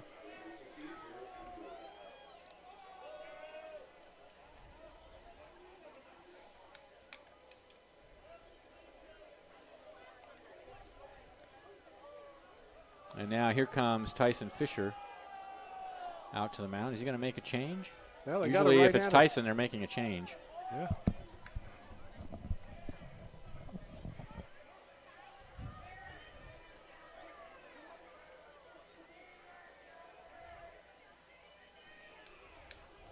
He hasn't gestured to the bullpen yet, so maybe not. He's talking with Jake Gomez. Now the home plate umpire out to break up the conference. And the Crabs bat boy running after the umpire to give him some baseballs. Everybody's on the mound.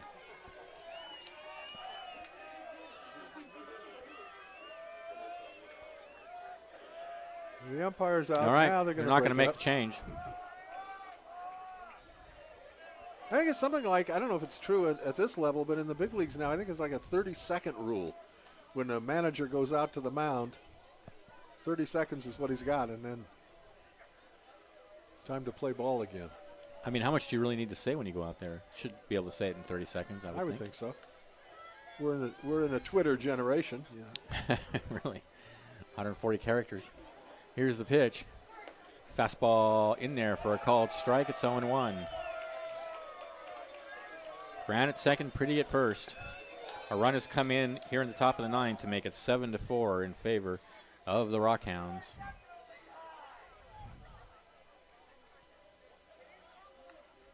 The 0-1. Ooh, and he loses the bat, and the ball flies out of play.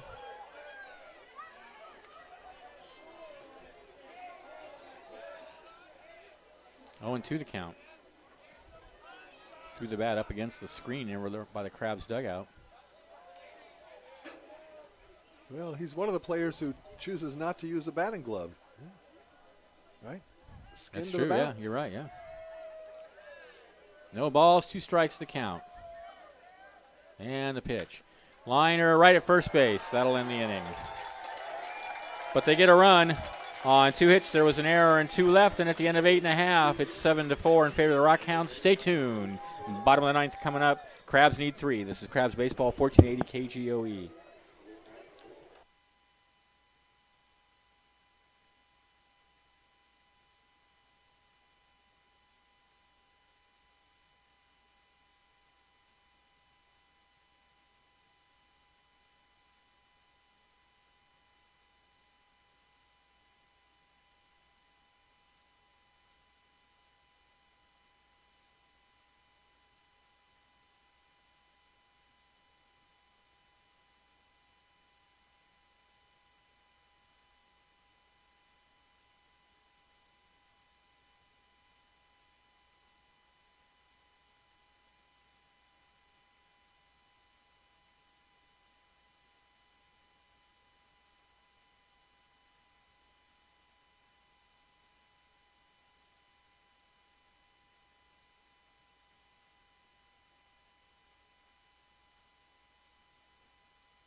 Crabs need 3 to tie as we go into the bottom of the 9th inning, or they will suffer their 12th defeat of the season against 25 victories. I will suffer it. We'll all suffer. I'll suffer. I'll suffer badly. You got the same fellow out there? Yep. Jay Wagner has Still been Wagner. effective. All right. All right. Perry, Johnson, and Denholm. Can I do harmony? All right. Here we go. Perry tonight is 2 for 3.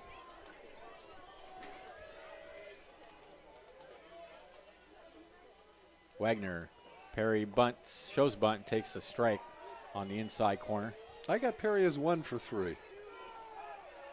Ground out, fielder's choice, infield single, hit by a pitch. No, the second one was a hit. Oh. Remember, that's the one that caused all the confusion. Okay, gotcha. 0-1 the count. This is away with a fastball, 1-1.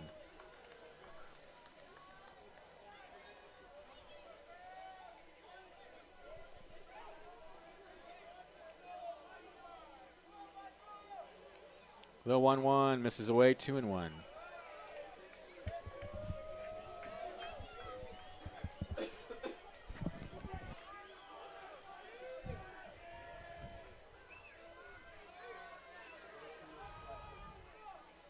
Two one, fastball right there on the outside corner. 2 balls, 2 strikes now to Perry. Just trying to get aboard. 2-2. Wagner sets and deals. Swung on and missed, got him. 1 away. Newt Johnson will be the hitter. Crabs just can't get that first batter on. No, they can't. 1 for 3. Number 17, Newt Johnson.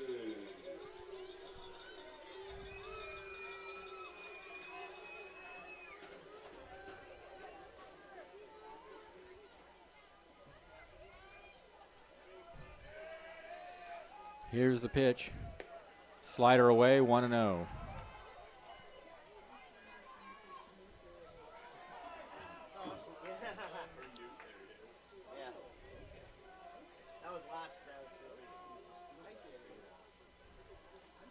The 1-0 misses low, 2-0.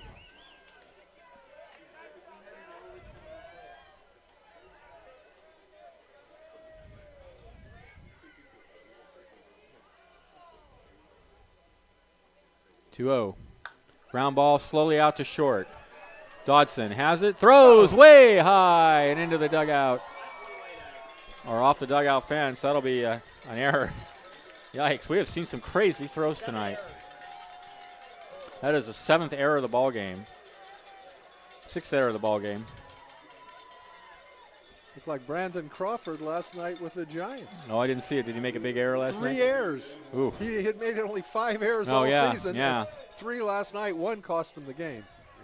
Oh, that's too bad. Yeah. Here's Denholm. Johnson over at first. Denholm tonight. 0 for 3.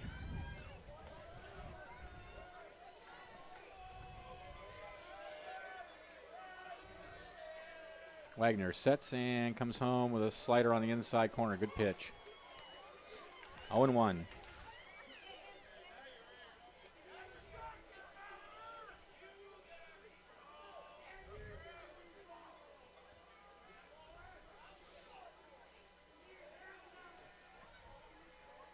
The 0-1 swung on and miss. 0-2. It's not looking good.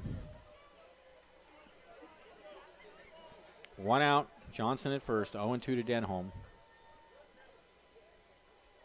Don't forget, tomorrow, 12:30, more exciting Crabs baseball. The next pitch misses away with a fastball.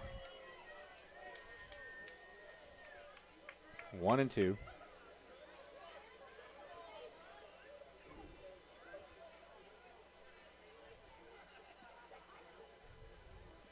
There's a tapper out to short second. Could be a double play. He shuffles his short for this force. That's it. Almost threw that one away. Almost, yep. So 2 outs now. Jacob Thurber will be the hitter. Last chance for the Crabs. Thurber tonight, 1 for 4.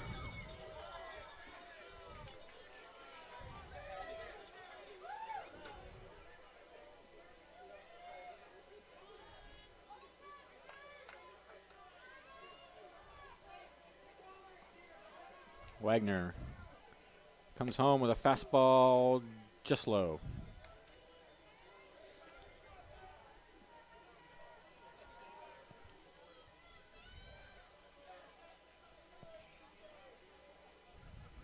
The 1-0. Line in the center field for a base hit. Crab's still alive. So they'll bring the tying run to the plate in the person of Logan Bush. 0 for 2. And number 27, Logan Bush.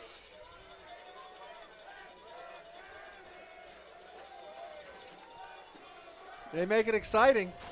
They always make it exciting.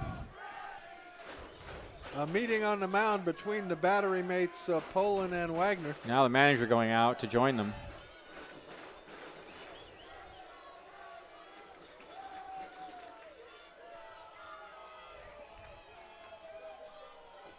There has been someone in the bullpen throwing for the Rockhounds, but he's not looking bullpen. He's talking to his hurler, Jay Wagner.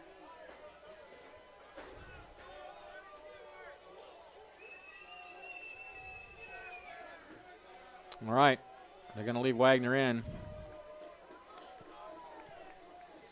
Here's Bush. Denholm at second, Thurber at first. From the Rockhounds' standpoint, this ball game should be over. Yes, you are correct. The error kept it going, and now Bush represents the potential tying run with 2 down.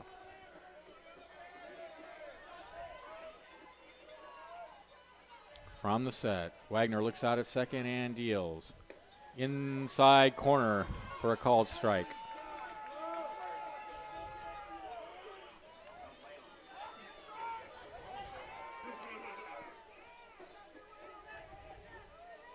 The 0-1. In the dirt.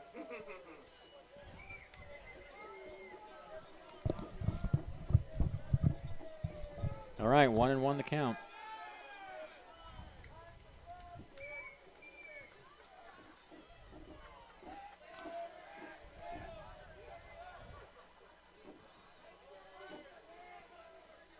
Here's the 1-1 to Bush.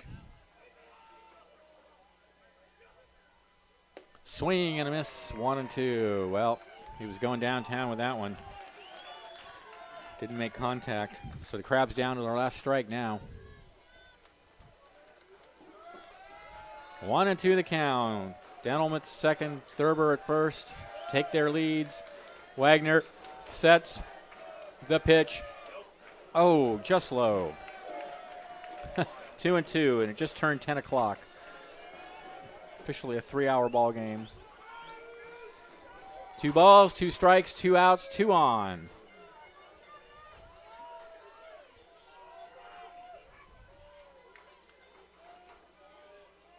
Here's the pitch. Called strike 3, ball game's over. For the victorious Rockhounds, 7 runs, 11 hits. They committed 3 errors. For the Crabs, 4 runs, 9 hits, 3 errors. The loss goes to Aaron Herr. He's now 5-2 on the season. The win goes to Jake Fromson. Crabs now, as a team, are 26-11. 12, sorry. 25-12. I just gave him a win anyway, Yeah, just for what the kicks. heck, What the yeah. heck. All right, tomorrow 12:30, these two teams will meet again. Hoke?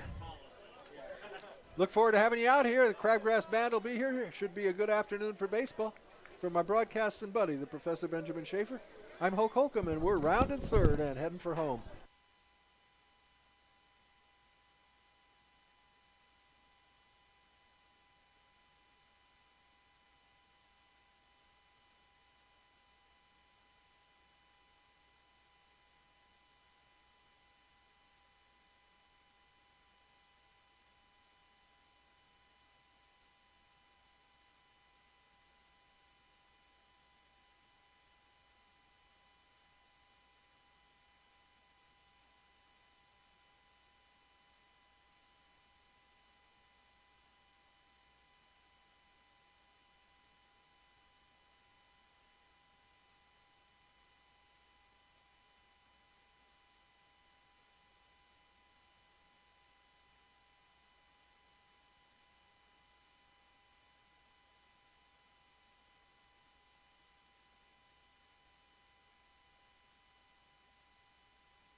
And welcome back to the Arcata Ballpark. Yeah, it was a rough night for the Humboldt Crabs and for many of the people watching in the stands. They fall to the Rally Factory Rockhounds by a score of 7-4. They dropped the second game of a 3-game series. The series tied at 1, and they'll both be playing in the rubber game to determine the series winner tomorrow afternoon at 12:30 right here at the Arcata Ballpark. Yeah, it was not the cleanest, smoothest game played by either side, and that's to say the least. That's putting it lightly. 7 errors combined for either side, and it was actually 6 errors, combined for either side. 3 errors apiece.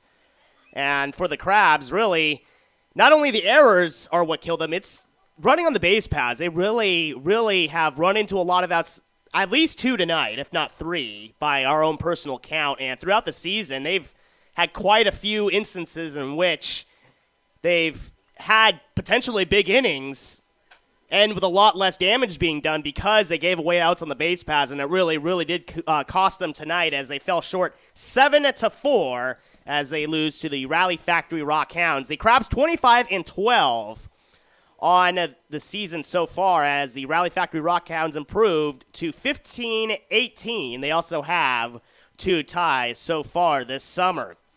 The Crabs, 4 runs, 9 hits, and they committed those 3 errors. 7 runs on 11 hits and 3 errors for the Rally Factory Rockhounds.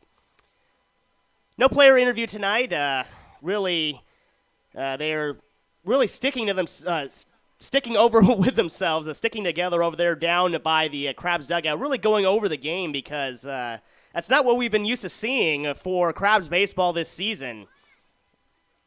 They're kind of huddling over there and really kind of just talking over themselves. And one thing that they have mentioned time and again whenever we've talked to them is that while in college or at the high school, wherever the level they played at has been, they play 2-3 games a week and there'd be 3 to 4 days in between each game. Well, here they're playing every day, and that's one thing they like about it is that they can just forget about tonight and come back the next afternoon and have it be a whole new ballgame, a whole new day to really show what they can do and improve their performance, and that's what they're going to be looking to do tomorrow as really tonight for the Crabs all around, they just did not get done what they needed to get done in order to win. The defense really cost them today. The base running we mentioned on them giving outs away, and really the hitting wasn't that timely either. They're really known for coming in the clutch a lot of the times due to the Crabs as they were able to get guys on base and then drive them in. Well, they just really did not get those runners in like they're used to, and because of that, left a lot of scoring opportunities off the scoreboard, and they ended up falling by 3, 7-4. The Rockhounds beating the Humboldt Crabs. I want to see if there's a left-on-base number. Yeah, they left 14 members on base. 14 runners on base did the Crabs leave. That basically explains why the offense wasn't up to what they normally did as well, in addition to the defense and the base running. Just an all-around sloppy game by both sides, and the Rockhounds able to take advantage of the Crabs' mistakes more so than the Crabs were able to take advantage of Rockhounds' mistakes, and that's why we see the 7-4 margin. The Crabs took the lead early, 1-0 in the first inning. In the bottom of the first inning, they actually scored an unearned run after Brian Pozos reached on an error at third base and was driven in by Jason Newman. Because he reached on the error, that run was unearned, as that was the first run scored of the game by the Crabs. That was 1-0, and then the Rockhounds would tie it in the third inning.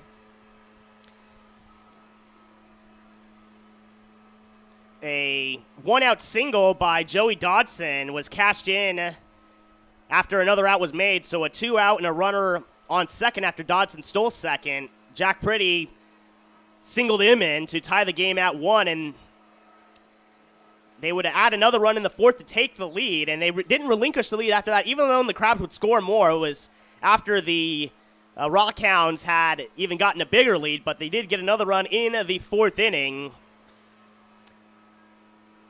Jared Ambule led off with a single, stole second, advanced to third on a wild pitch, and was cashed in on Jed Fagg's RBI single, and that made it 2-1.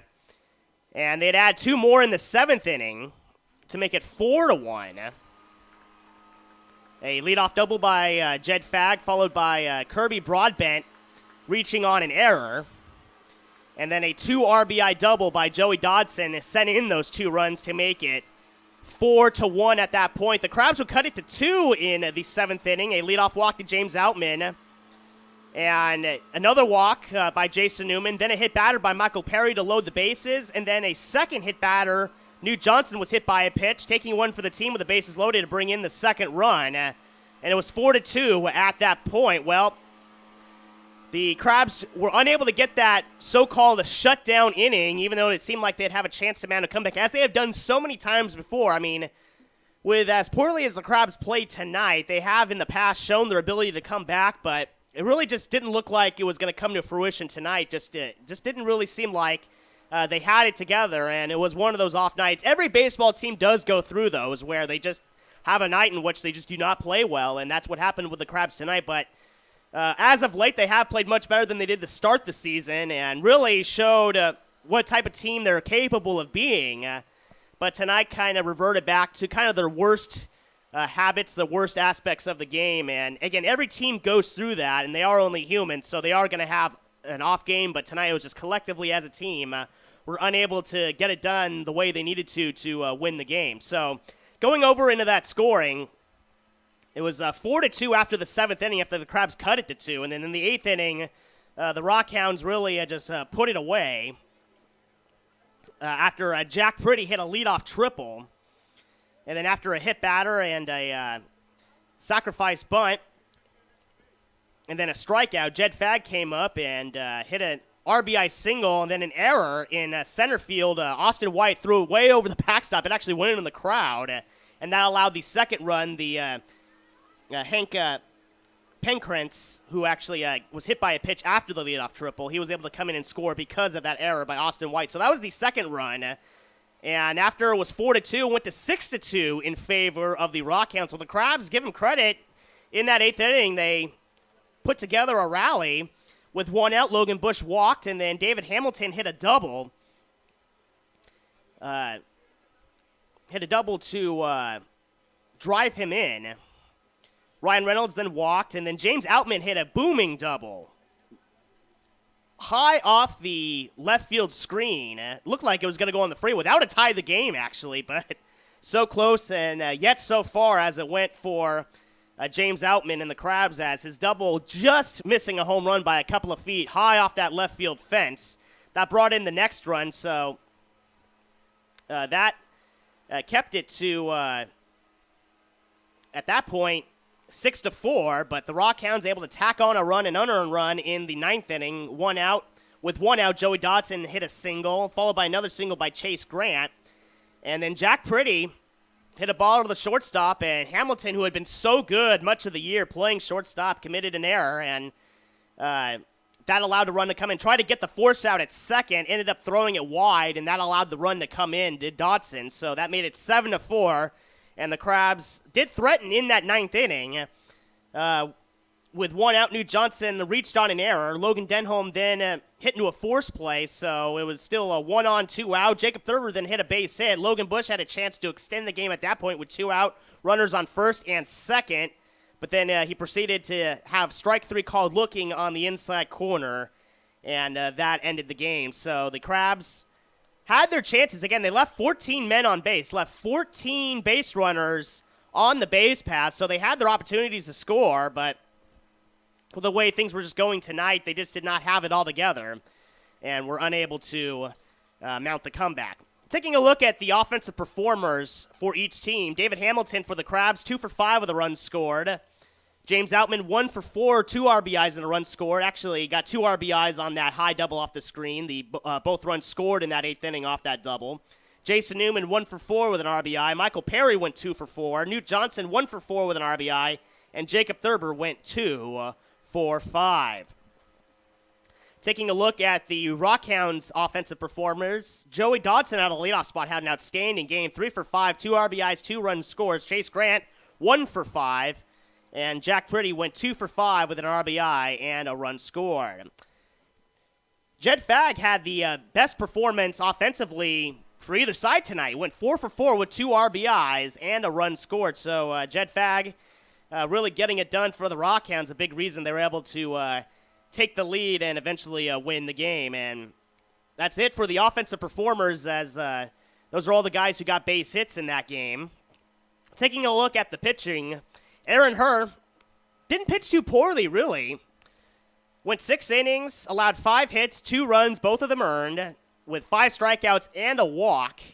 And really, part of the issue tonight was the Crabs bullpen, and normally that had also been very good. Normally, combined, the bullpen will send in 3 or 4 pitchers to pitch 3 to 4 innings a game, and they usually are able to have a combined scoreless outing.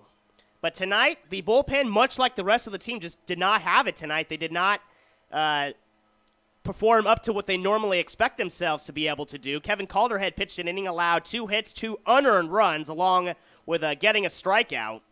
And Jacob Gomez, 2 innings, allowed 4 hits, 3 runs, 2 of them earned, along with 3 strikeouts. So the Crabs defense really costing them, as only 4 of the 7 runs they allowed were earned. So that's the difference in the ballgame right there. The 3 errors contributing to 3 unearned runs, and the Rockhounds won by 3. So really, I know it's overlooked a lot of the time, the defensive part of the game, but it's so important to not only be able to make the spectacular plays to take base hits away from the opposing team, but just to be able to make the routine plays, get the outs that you're supposed to, because if you fail to do that, it just makes life harder both on the pitcher and on the rest of the defense. Puts a lot of pressure on it to keep more base runners from coming around to score, and 3 of them unearned tonight because of the 3 errors, and that's the difference in the game. 7-4, Rockhounds over the Crabs, and that 3 runs difference is because of the 3 unearned runs. Otherwise, when it comes to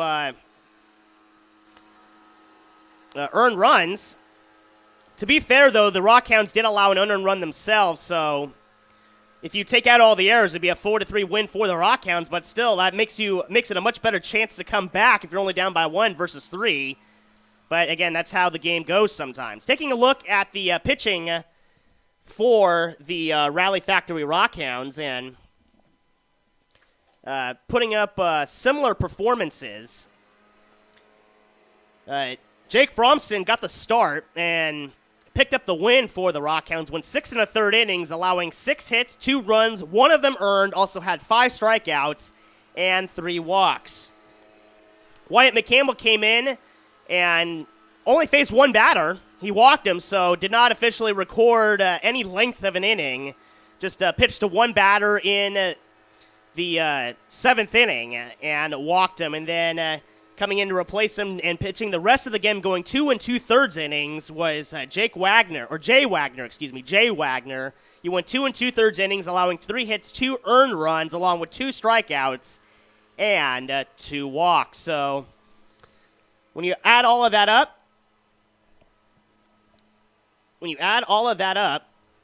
it's a 7-4 Rockhounds win over the Crabs, as really the Crabs just didn't do what they needed to do to win the game, as the Rockhounds, even though they made their mistakes, just showed what can happen if you take advantage of what the other team does, and that's what they did tonight.